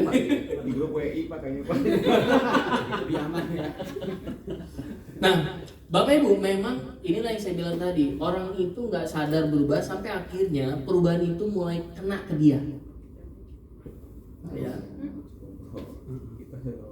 Siapapun sebenarnya, mau dia perusahaan besar yang paling inovatif sekalipun, sense awareness to change itu nggak gampang untuk tetap bisa dirasakan. Ya. Makanya Amazon karena sadar banyak perusahaan jadi korban kehilangan sense awareness to change ini, Amazon di kantornya dia bikin day one philosophy. Bahwa di Amazon kita tetap selalu merasa day one, hari pertama. Jangan ngerasa udah mapan, udah jadi juara, udah jadi yang paling hebat. Ya meskipun kenyataannya memang kayak gitu. Tetap satu kutip Pak maksudnya Pak. Tetap Iya. CPNS di mana Kalau berada. jadi Tetap CPNS. Mentalnya nggak apa-apa Pak, mental CPNS. Ya, jadi mau belajar, mau Kemampuan ikut. ban hitam tapi pakai sabuk putih. Itu. Jangan dibalik ya. Mentalnya ban hitam, kemampuan ban putih. Ya, itu bahaya. Ya, Nggak apa-apa. Oh ya, baik. Pak, ini mau nanya aja, mau sharing aja. Kan kalau saya bertanya gini, kalau dalam kehidupan kita berorganisasi, misalnya kita kerja atau mungkin kehidupan kita sendiri, itu kadang kita berpikir dalam kehidupan kita sendiri itu kan kita gini, jangan terlalu memikirkan masa depan, lu jalanin aja, gitu kan? Karena takutnya lu berpikir ke masa depan seperti apa, ya akhirnya lu nggak bisa nggak bisa melakukan sesuatu karena udah dipikirin gitu, akhirnya lu stres sendiri dan akhirnya nggak bisa berbuat apa-apa. Padahal kan kalau misalnya ke depan itu kan berharapnya kita bisa planningnya jelas gitu Pak. Jadi jangan kalau misalnya pun sedikit-sedikit kegeser kita bisa kembali lagi gitu kan. Tapi kalau di perusahaan itu kan kita memang harus memikir itu sampai ke titik paling fatal sekalipun kemungkinan itu kita sudah mitigasi dari awal. Kayak kejadian-kejadian yang perusahaan kan misalnya adalah kayak gini kan, kejadian presiden itu kan nggak pernah kita prediksi ya, ataupun hal-hal yang buruk ke depannya itu kan kita harus pikirkan sampai sedetik itu karena untuk meminimalisir kemungkinan resiko. Nah kalau lihat dari berbanding itu sendiri, saya kadang-kadang gini, karena kita kan di dunia kerja ya, tapi di kehidupan nyata kita nggak seperti itu.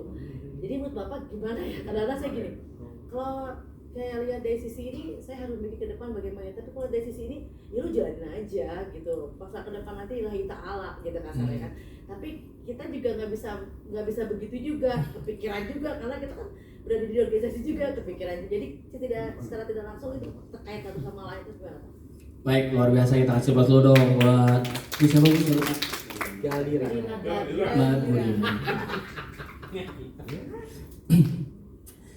Baik, Bapak Ibu banyak yang bilang kayak gitu ya, hidup itu kayak air mengalir.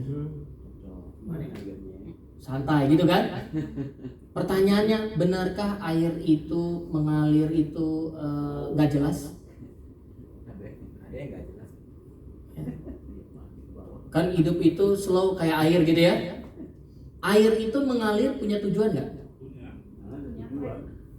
Punya nggak? Punya ya? Dari mana air mengalir? Dari tempat lebih tinggi ke tempat yang lebih rendah. Kalau misalnya air kita halangin Pak, apa yang dilakuin sama air? Wow, dia tersusah kan? Sampai akhirnya penuh, lewat. Kalau lewat di atas nggak bisa, rembes. Kan kalau lagi banjir, toto muncul di nata tuh banyak. Wow, air tuh.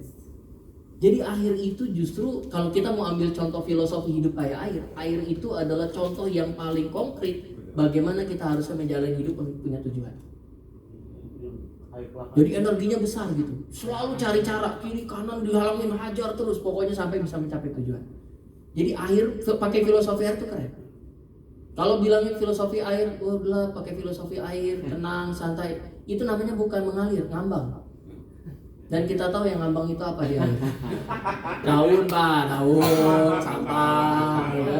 Daun nggak habis.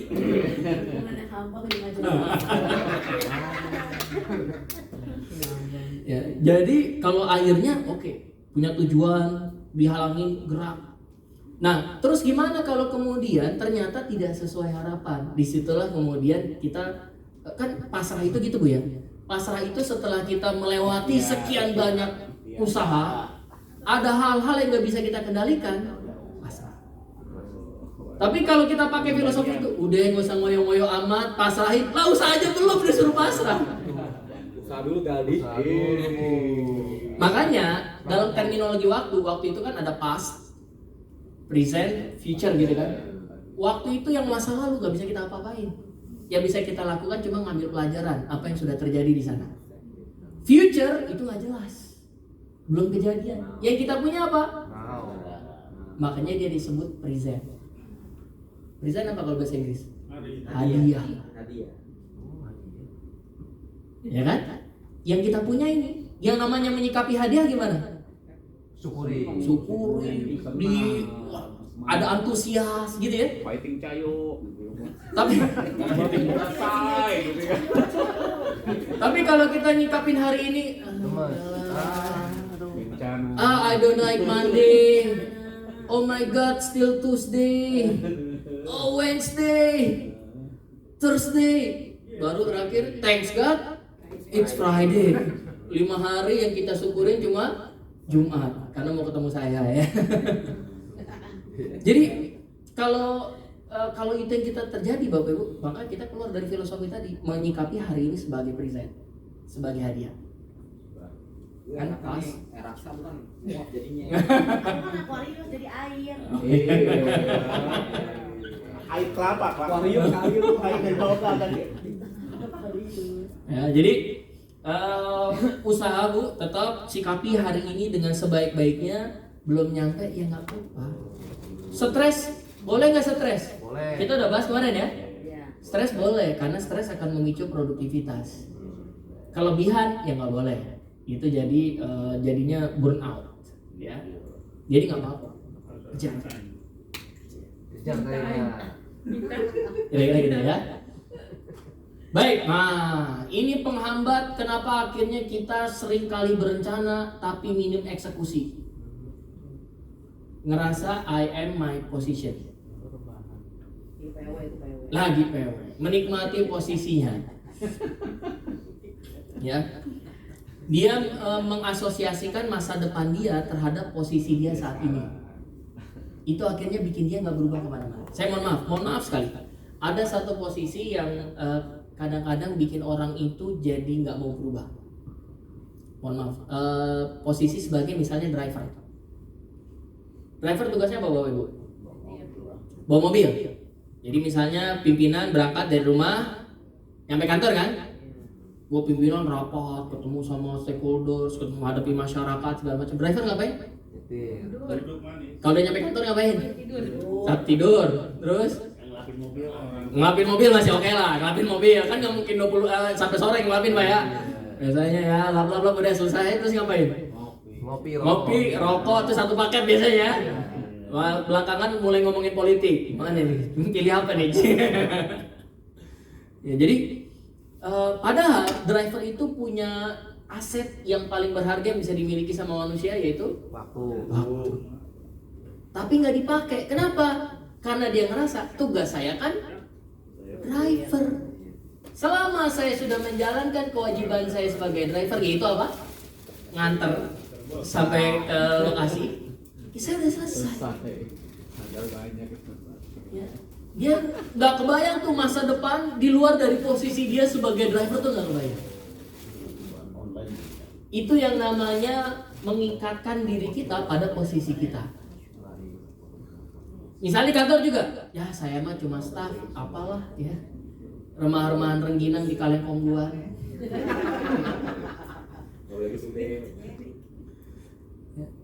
Kalau kita menisbatkan kemampuan kita pada posisi kita, jadinya kita menghambat perubahan kita sendiri, Bapak Ibu.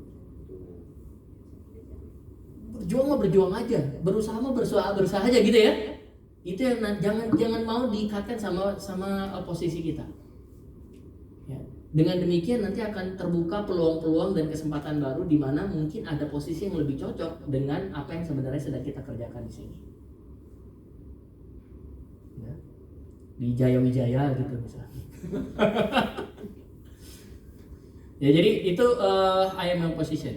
Nah, ada satu jadi saya kan ngajar di kampus juga. Ada drivernya Bu Rektor. Saya udah cerita kayaknya waktu itu ya? Belum. Drivernya Bu Rektor itu, saya pernah dalam perjalanan ngobrol sama Bu Rektor gitu. Woi jangan salah, Pak Ros itu nasabah prioritas kalau di BSM, dulu masih BSM. Nasabah prioritas di BSM. Driver beliau itu nasabah prioritas di BSM. Drivernya, kok bisa saya bilang? Ternyata beliau jual beli tanah Pak. Bisnisnya jual beli tanah. Ya. Nah, dari mana pembelinya? Hari agent di mana? Pembelinya dari mana? Tamu-tamunya Bu Rektor, Pak. Kalau dijemput, jadi saya suruh jemput gitu, dia sambil ngantar, oh Sentul lagi berkembang, kampus kami di Sentul ya. Sentul lagi berkembang nih Pak, ada tanah di sana. Nawarin. Terus saya kan nggak percaya, Aras, kumaha? Tanah, oh ada start ini, wih, bener Pak ternyata. Stok tanahnya banyak. Oh kalau di kampus kami karena kampus ini kampus Taskia kan Taskia ya, Taskia memang kampus ini agama Islam. Jadi semua dipanggilnya, semua guru panggilnya Ustaz, padahal mah bukan ya.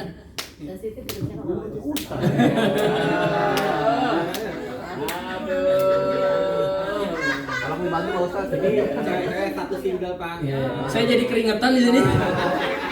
Bu, Karina lagi ke masa depan kok. Iya. AC-nya kurang ya, AC-nya. Kadang dia kajian masa depan. Bu Ina berhasil masa depan Pak. Taskia nih. Ya. Jadi kan makanya saya bingung gitu. Kalau memang beliau nasabah prioritas, kenapa beliau masih jadi posisinya sebagai driver kan gitu ya? Ternyata kenapa nggak bisa ninggalin posisi driver? Karena justru disitulah omset utama beliau ya.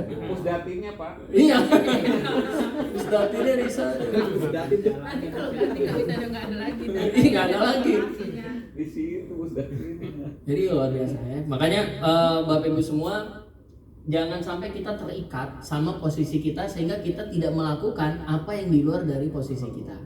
Dampaknya adalah kita jadi nggak growth, nggak berkembang. Ya. Oke.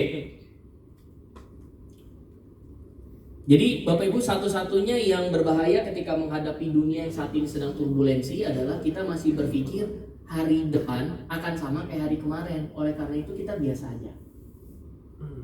Makanya Bapak Ibu ada perbedaan antara ini dulu deh, mohon maaf. Nah, apa bedanya pengalaman sama pengalaman? Gadi tolong jelaskan. Saya berpengalaman, saya ini experience engineer, experience financial consultant, gitu ya, biasanya gitu ya.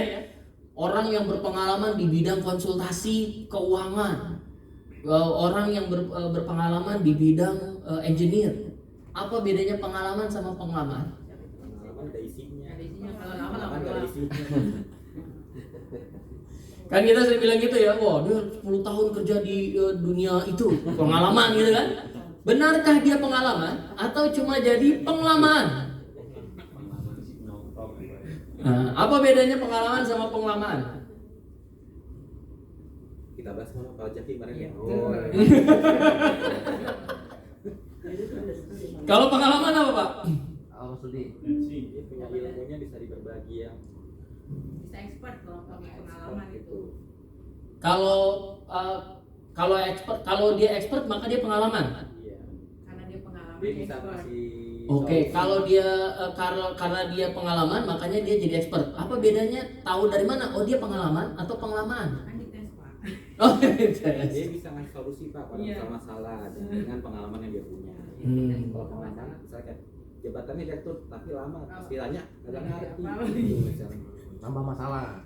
Saya dapat teman dari saya dulu ya. Ini obrolan tepi jurang nih ya, obrolan tepi jurang ya.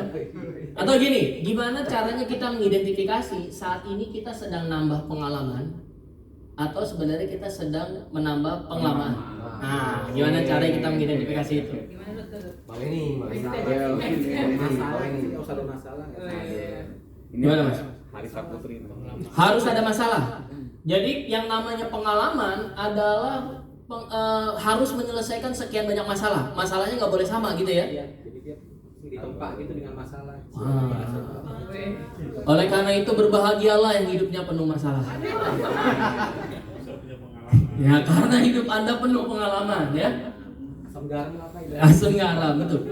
Jadi Bapak Ibu, kalau ternyata yang kita kerjakan repetitif, masalahnya sama, hati-hati kita sudah mulai terjebak sama tugas mulu.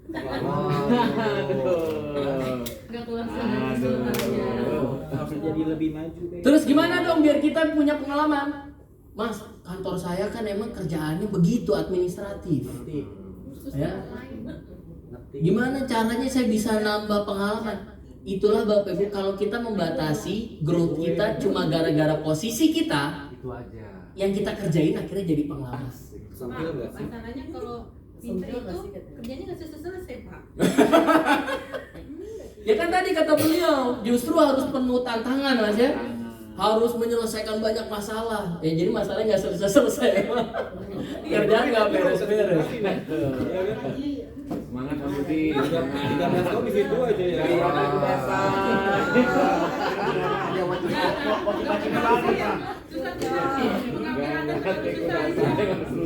Aja deh gue. Doa kami menyertaimu. Cayo. Pengen mutasi segininya banget. 1 tahun lagi mau mutasi, mau pensiun baru. Oh iya. Aduh, Ustaz udah ngomong loh kan. Ustaz lagi. Bukan, kalau katanya PDKD pusat mendung. Jadi Bapak Ibu, jangan batasi kemampuan belajar kita. Hal-hal yang bisa kita pelajari sama posisi kita. Kan gitu kan? Bukan dibatasi, kita pasti dipagarin memang. Wah, mau dimutasikan nggak mau dia mah. Sering mau. Sering Kelantan namanya Mas Budi sering. Ini Bapak Ibu. Kira-kira bisa nebak nggak S1 saya apa? Teknik Akuntansi, komunikasi, teknik tadi ya. Teknik apa Bu? S1 saya Bapak Ibu kimia murni. Beda, teknik ada. Kimia murni. Ilmu kimia. Oh ada teknik kimia ada Pak. Kalau di UI teknik kimia itu biasanya masuknya ke minyak, TGP, teknik gas dan petrokimia. Nah, saya MIPA murni Pak. Ya bisa guru, bisa peneliti, ya jalurnya tuh begitu Pak. Masnya ya.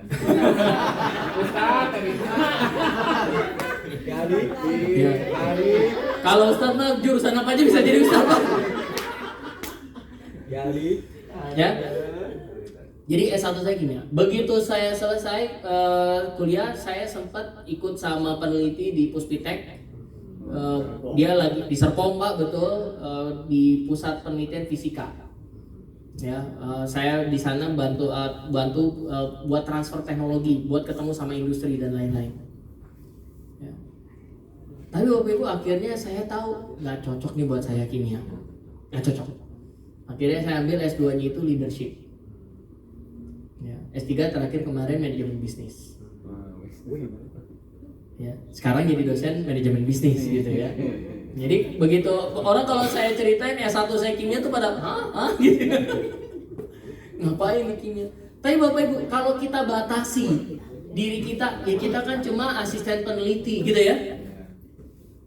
Mau nggak saya belajar hal-hal yang di luar kemampuan yang saya kerjain? Pasti enggak kan? Tapi karena saya tidak batasi diri saya, akhirnya ketemulah jalan baru, peluang baru yang kemudian bisa kita jalan. Saya nggak bilang harus nyari tempat kerja baru, enggak ya. Tapi intinya belajar itu tidak ada batasan. Jangan merasa dibatasi oleh posisi. Gimana kalau misalnya waktunya mempelajari sesuatu yang baru, kita udah habis waktu dengan pekerjaan?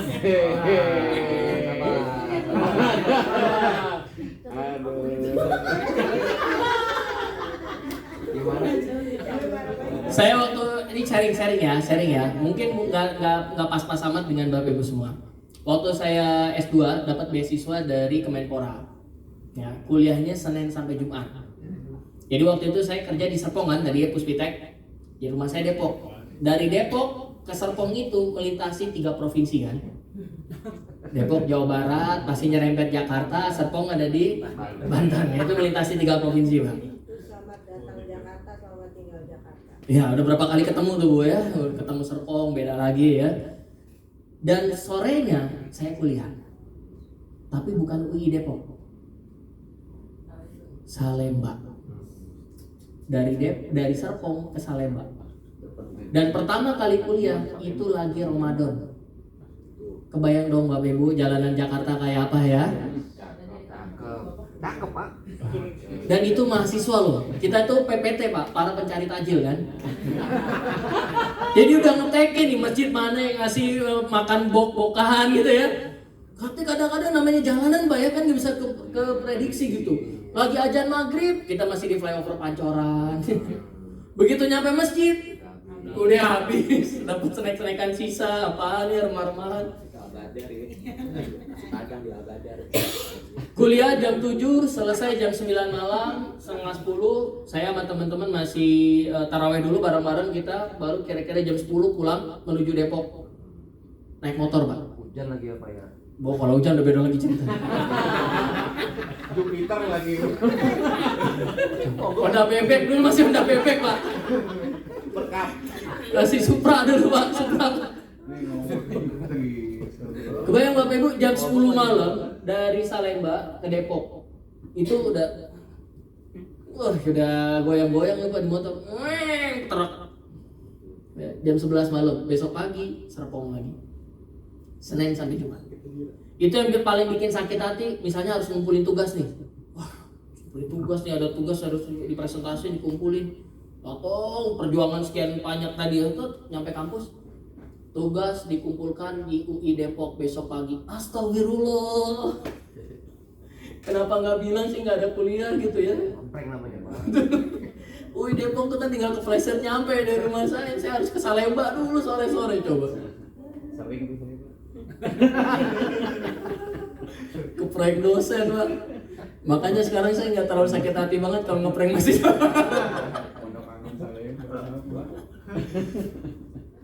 Jadi Bapak Ibu, kenapa itu kemudian saya lakukan? Gak ada kaitannya dengan apa yang saya kerjakan.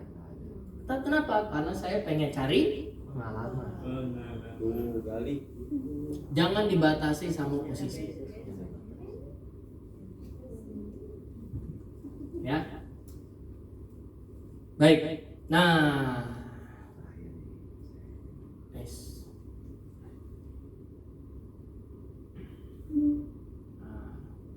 Bapak Ibu, kita sering bilang jangan mau terjebak di comfort zone, gitu kan ya? Nah. Tapi kenapa banyak orang terjebak di comfort zone? Karena satu langkah di luar comfort zone adalah fear zone. Bukan Virgon ya. Nanti Nara Rusli lagi ya. Ini emaknya. Emaknya Virgon.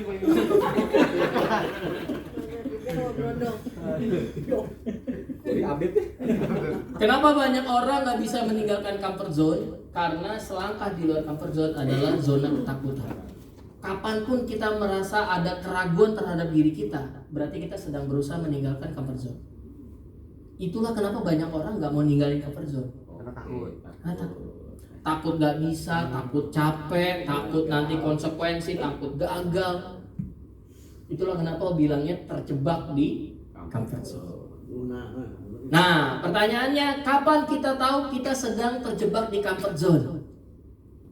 Saat ketakutan. Males ngapa-ngapain? Nyaman aja. Kalau semua yang kita kerjain, kita udah tahu semua. Thank you Pak. Nyari yang belum tahu Pak ya. Belum tahu. Ini polanya begitu, yang dihadapin begitu. Cemen ya Pak ya. Udah tahu semua. Kita di comfort zone. Tapi kalau masih menghadapi yang tidak jelas, sesuatu yang baru, yang buka-buka pertama kali gitu ya. Kayak cinta pertama lah gitu.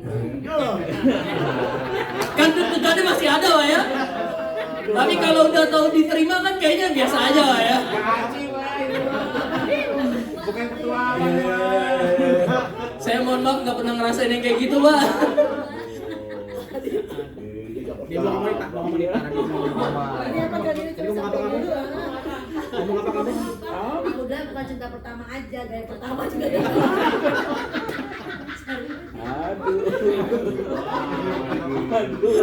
Ini Jumat ya kalau misalnya. Ini kemarin Pak. Ngomongin. Ya. Jadi Bapak Ibu, wajar kalau kemudian kita mau melakukan sesuatu yang kita tahu kalau kita ngelakuin itu kita pasti jadi bertumbuh. Kita jadi hebat, kita jadi punya peluang baru, kita punya kesempatan baru. Tapi kenapa nggak kita lakukan? Karena selangkah di luar itu adalah fear zone. Nah, mereka yang berhasil mengatasi ketakutan dan tetap melangkah, itu yang nanti masuk lama-lama ke learning zone. Awal takut lama-lama, oh gini caranya ya. Learning zone. Learning zone terus, Bapak Ibu tetap belajar gitu ya. Disitulah kemudian jadi growth zone. Setelah tumbuh Pak, hari kanan. Nah, tahu aja mau ada berikutnya ya. Bapak Ibu, di growth zone kelamaan, growth zone kita lama-lama berubah jadi comfort zone baru. Siklus lagi ya. Itulah kenapa belajar itu nggak ada berhentinya. Terus-terusan belajar. Benar jadi WI.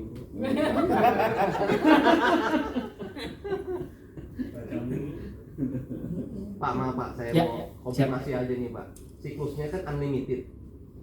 Ya kalau Bidai Suara itu kita ngomong unlimited, bertanya juga unlimited. Pertanyaannya begini, kalau kata Bapak bilang dari meninggalkan zona nyaman, kalau kita di corporate, di organisasi, berarti supaya pegawai kita bisa terus tumbuh, yang dahulu dengan dalam proses pembelajaran, berarti pegawai itu harus meninggalkan melawan zona ketakutan. Ketakutan dalam dirinya sendiri. Iya, betul. Nah, pertanyaannya bagaimana caranya seseorang itu bisa melawan ketakutan pada dirinya sendiri, Pak? Luar biasa. Kita kasih aplaus dulu dong buat Pak Hari ya. Kelas 3 beda loh. Ya. Bapak Ibu, inilah pentingnya budaya perusahaan. Ya, value perusahaan itu jadi pentingnya di situ. Perusahaan yang tidak sehat, organisasi yang tidak sehat, setiap kali ada orang mau bertumbuh, dia bertambah ketakutannya, Pak. Berubah sendiri aja takut, tapi gara-gara organisasi nggak sehat, kalau misalnya salah di langsung dihukum, dia teman-temannya juga gitu aja mau berubah. Jangan pernah melangkahi atasan. Nah, mau komentar takut ya, salah kemudian langsung diserang rame-rame gitu ya. Itu budaya organisasi yang tidak sehat. Dampaknya apa? Semua orang jadi tambah takut buat berubah. Tanpa dimarahin aja kita udah takut, apalagi budayanya nggak sehat. Tapi kalau kemudian budayanya tuh suportif gitu, udah nggak apa-apa, tenang. Atasannya juga tenang, apapun yang kamu lakukan saya tanggung jawab. Fighting cayo Mas Udin, berarti udah selesai. Kalau saya sudah disupport sih. Ganda terus. Jangan, kalau kamu berhasil nanti saya maju mendampingi kamu. Kalau kamu gagal saya tarik kamu kemana-mana buat mempertanggungjawabkan apa yang kamu lakukan. Nah, dia tambah takut lah, ya kan? Makanya organisasi yang sehat itu mereka akan saling support, Pak. Ada support sistemnya di dalamnya, ya. Salah nggak apa-apa, pimpinan misalnya ngasih kesempatan buat udah hari ini kamu yang pimpin rapat. Dan di encourage buat akhirnya dia berani untuk memimpin rapat. Tapi kalau misalnya kira mau jangan begitu, kamu mah salah itu, ya takutlah dia. Jadi nggak mau berubah, bener ya? Ya. Itu paling nggak tahu Pak. Nah, Pak, udah ya jawabannya. Nah Pak, nyambung dari Pak Hari tadi itu bagi mereka yang bagaimana dia untuk menghilangkan rasa takut. Bagaimana kalau orang itu nggak ada takut-takut ya? Nah, kan bagus dong. Bagus, tapi kan ada kalanya kalau di organisasi itu malah jadi bumerang buat dia. Nah, batasannya bagi ya kalau boleh dibilang level staff atau apapun gitu, intinya batasan pada pimpinan untuk tidak melampaui dari arti kata itu atau tidak ada rasa takut itu sampai mana? Ya, baik, terima kasih. Harus sampai memperjuangkan apa yang kita ini kan, walaupun sebenarnya ada baiknya atau ada enggak. Baik. Inilah kenapa Bapak Ibu, perusahaan-perusahaan yang sangat mementingkan inovasi, mementingkan ide-ide segar, kantornya itu mereka desain sedemikian hingga batasan antara atasan dan bawahan itu jadi nggak kerasa lagi. Makanya udah nggak pakai sekat, nggak pakai ruang khusus, makan bisa di mana aja, ketemuan bisa di mana aja. Itulah yang sekarang disebutnya open space kan. Modelnya ada cafe, startup itu selalu mengutamakan kayak gitu. Ya, nggak ada tuh yang namanya ada tempat khusus buat pimpinan, nggak ada di startup itu. Kenapa? Karena mereka pengen budayanya itu siapapun bisa kasih ide. Lagi makan direkturnya, tonton nyamperin nih, Mas, saya punya ide nih Mas. Apa? Ya beli. Kalau kita kan mohon izin Pak. Ada laut tuh.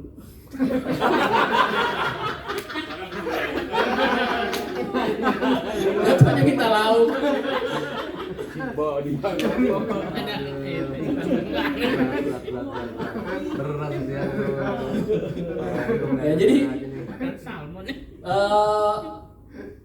di perusahaan-perusahaan yang mementingkan inovasi itu kayak gitu ya. Jadi ide itu disambut baik, tidak ada sekat, mereka bisa ngomong dengan bebas kapanpun ya, tidak akan disalah-salahin. Dan itu yang di dunia di mana kemudian inovasi jadi penting. Nah inilah juga mungkin kenapa di dunia birokrasi inovasi itu jadi nggak terlalu banyak. Karena kan memang sangat kalau ada yang agak ini dikit dianggapnya gini nih kelakuan anak milenial, iya gitu ya. Harus izin.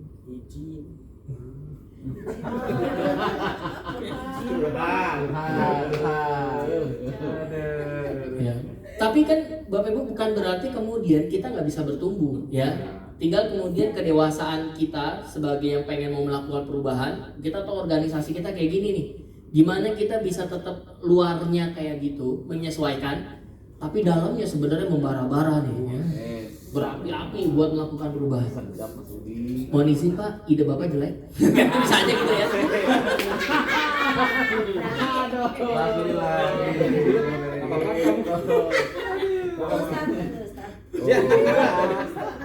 Tanya ke Wen itu. Udah nyaksiin Wen.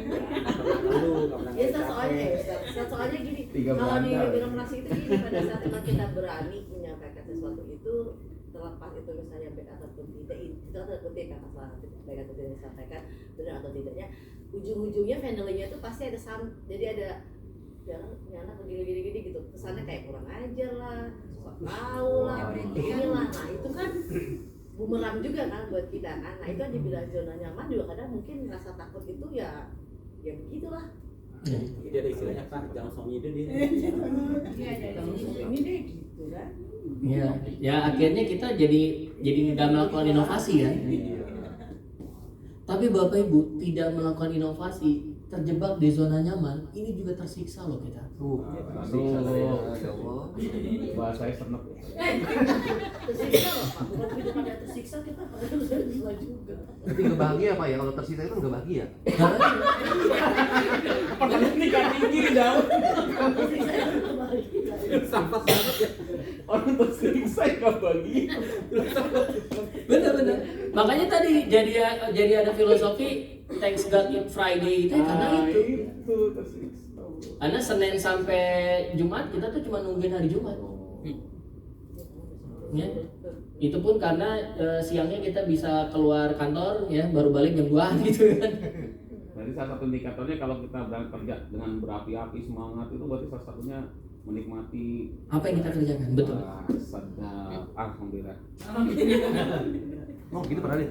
Nah, menumbuhkan itu kembali di Bapak Ibu, mungkin kan sebenarnya awal begitu ya. Kalau Bapak Ibu ingat dulu pertama kali masuk kerja, mungkin ada yang niatnya pengen bikin perubahan segala macam. Dan ya kan mungkin makanya mungkin kan nggak semua berarti ya. Ya pengen pakai baju seragam PKI. Dan Bapak Ibu ingat betul ya, pertama kali itu terjadi berapi-api, kan berangkat ke kantor tuh semangat. Jadi begitu sekarang kita mulai kehilangan itu, berangkat ke kantor tuh jadi berat. Kenapa? Kita mulai terjebak di zona nyaman. Yuk balikin lagi semangatnya. Mulai berapi-api lagi. Caranya gimana? Nah itulah PR-nya. Gimana caranya? Mulai dari melakukan sesuatu yang bikin kita deg-degan. Tambah balik lagi. Diterima nggak ya? Deg-degan nih, udah nggak jadi deh. Nah, nanti kita kembali lagi dampaknya apa? Ya udah, jalanin aja lah, gitu. Kalau itu jangan. Dan itu menyiksa kita. Ke kiri aja, langsung growth zone kan kalau kiri. Kalau udah di tengah, sayangnya pertama nih. Gak bisa balik om. Masa lalu mau bisa balik. Itu panahnya kurang dikerengin Pak, panahnya. Cuma satu arah gitu ya. Nggak bisa balik lagi. Nggak bisa. Jadi kalau kita masih ada antusiasme pengen ngelakuin sesuatu meskipun tahu berat ya, itu biasanya kita udah mulai mau kesini. Tapi kalau kira kita enggak, berarti kita di sini. Ini nggak apa-apa gelisah.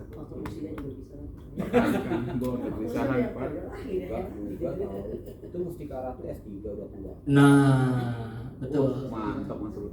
Ya, jadi muda itu tidak dibatasi oleh usia. Oleh semangatnya untuk terus keluar dari zona nyaman. Saya apresiasi loh di si Panji kan lagi tinggal di Amerika ya, Panji Pragiwaksono. Di interview kenapa sih ninggalin di Indonesia, siapa sih nggak kenal Panji gitu. Tempatnya terhormat banget di para komika. Cuma dia satu-satunya komika yang orang rela ngeluarin duit banyak buat nonton dia ngomong stand up comedy. Terus dia di Amerika bener-bener stand up dari kafe ke kafe, Bapak Ibu. Sampai akhirnya dia dapat kesempatan dipanggil di satu event gitu ya. Dia mulai stand up dibayar $30. $30 itu berapa berarti? 500.000 Panji Pragiwaksono. Tapi dia mau keluar dari zona nyaman. Dia bilang, kenapa? Why you do that? Katanya, saya nonton podcastnya bareng sama Indrawan Nugroho kan. Ya saya pengen suatu saat pas saya lagi duduk di Madison Park ya, di New York Park gitu, tahu-tahu ada orang Indonesia datang, Mas Panji, makasih ya. Saya gara-gara inspirasi dari Mas Panji, besok saya mau stand up di Madison Park because of you. Dia bilang gitu. Dan dia keluar dari zona nyaman itu. Bener-bener gak nyaman, anaknya gak punya teman, dia sendiri, gak jelas gitu kan, bakalan dibayar apa enggak dan seterusnya. Ada orang-orang kayak begitu. Dan itu yang bikin dia hidupnya tuh penuh perjuangan, Pak. Jadi seru gitu. Bergairah. Bergairah. Hidup. Jadi hidup. Nah, kita mau exercise nih. Mas Hendar tolong dibagiin. Bergairah gaji.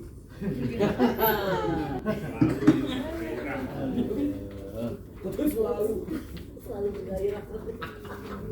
Gairah. Bapak Ibu,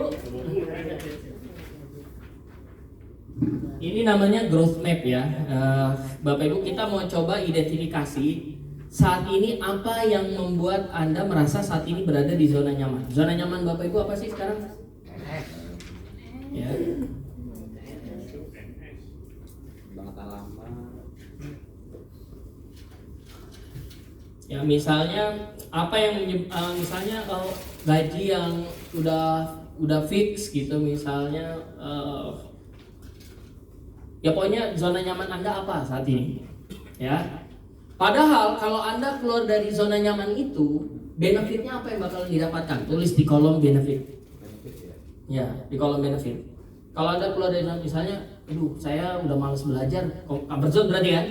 Padahal kalau saya belajar S3 lagi misalnya atau kuliah lagi atau ikut course apapun lah, benefitnya apa buat Anda? Tulis di benefit. Nah, yang lingkaran di luar comfort zone, apa yang membuat Anda berhenti nggak ngelakuin? Misalnya masalah biaya, masalah waktu, nggak ada teman-teman yang support juga misalnya. Ya. Nah, di kolom yang paling terakhir, lingkaran yang elips paling terakhir, siapa yang bisa membantu Anda untuk bisa menghadapi keluar gitu ya. Jadi yang stopping tadi bisa diterobos. Apa yang bisa membantu Anda? Misalnya saya butuh teman, saya butuh mentor dari atasan, saya butuh melakukan apa dulu gitu misalnya. Sehingga Anda bisa mencapai benefit yang Anda inginkan. Oke, Anda tahu.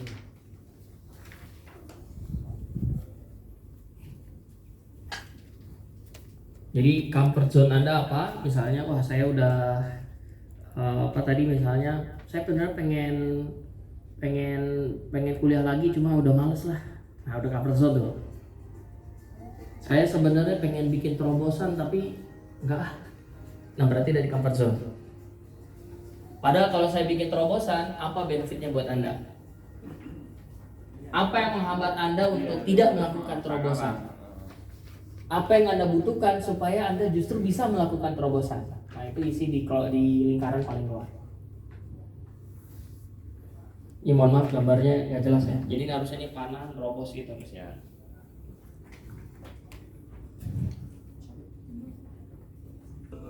Apa yang Anda butuhkan supaya kemudian itu bisa dilakukan? Nah, tulis itu.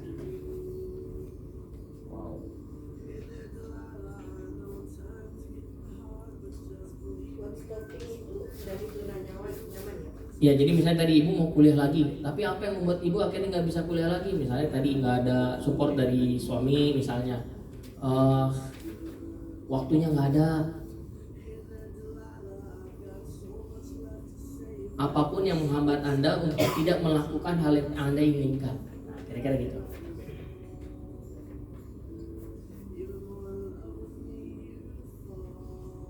Jadi di comfort zone itu harapan Anda yang Anda pengenin tapi nggak dilakukan. Nah itu berarti Anda terjebak di comfort zone. Jadi misalnya pengen jadi konsultan perencana keuangan, saya udah ngambil sertifikasinya, cuma sampai sekarang nggak dijalanin. Nah, berarti Anda terjebak di zona nyaman Anda tuh. What's stopping you?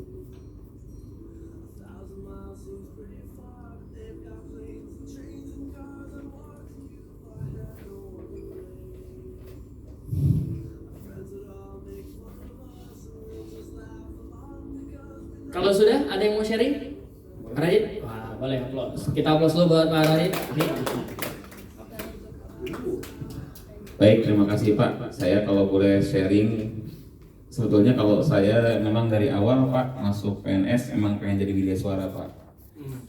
Jalannya panjang, sempat ke auditor ke macam-macam, tapi saya memang pengen jadi media suara dan alhamdulillah udah tercapai. Sebetulnya target saya paling akhir tuh udah tercapai di sekarang. Berarti sebenarnya Bapak udah ngelewatin ini, Udah. sampai di growth zone tadi Pak ya? Sudah Pak. Yang comfort zone ini udah saya merasa nyaman, TKD cukup, rumah juga udah punya, walaupun motor Jupiter tapi saya nikmati Pak.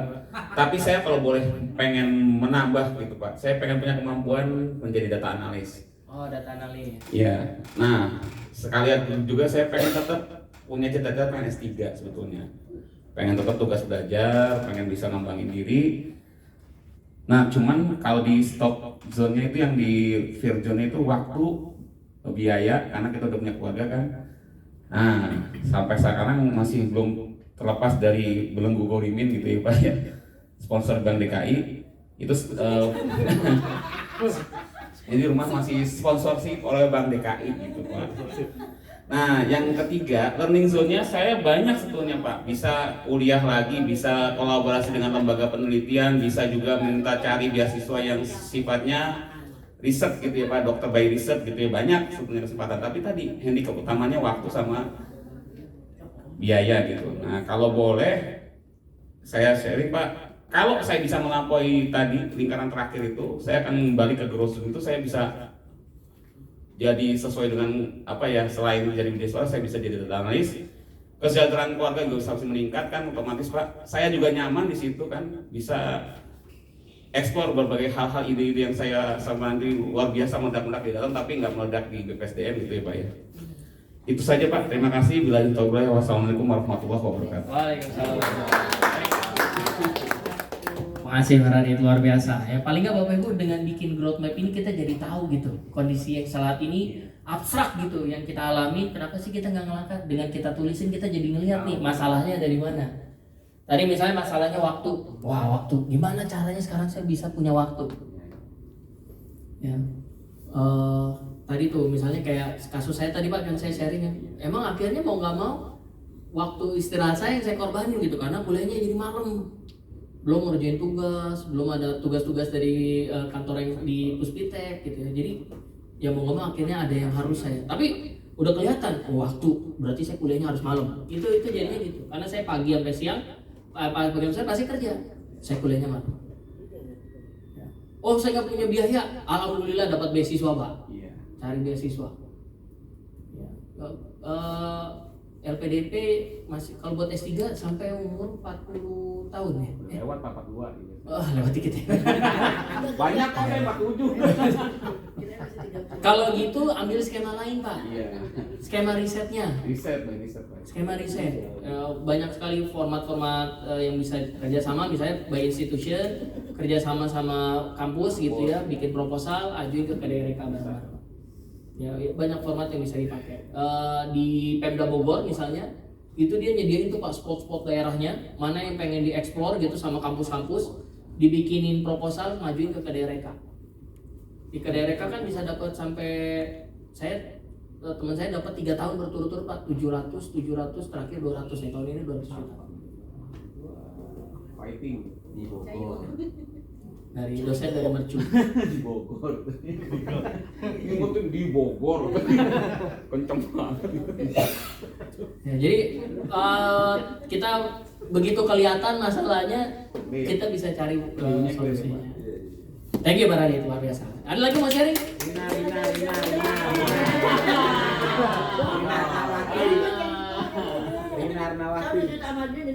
Dia lo kesitu ceritanya. Oke, terima kasih. Silakan Pak Rudi. Saya lupa perasaan. Comfort zone-nya Pak, saya terlalu lama di Supak Umum Kepegawaian. Gak ada bos. Saya terlalu lama di Supak Umum Kepegawaian. Saya udah lewatin tuh masa comfort zone, fear, learn, grow. Baik lagi, kayaknya udah 4 kali balik deh Pak itu ya. Udah 4 kali balik dia tuh di situ. Kalau saya keluar, saya pengen benefit tuh saya tuh pengen banget jadi kepala BPSDM Pak, Provinsi DKI Jakarta.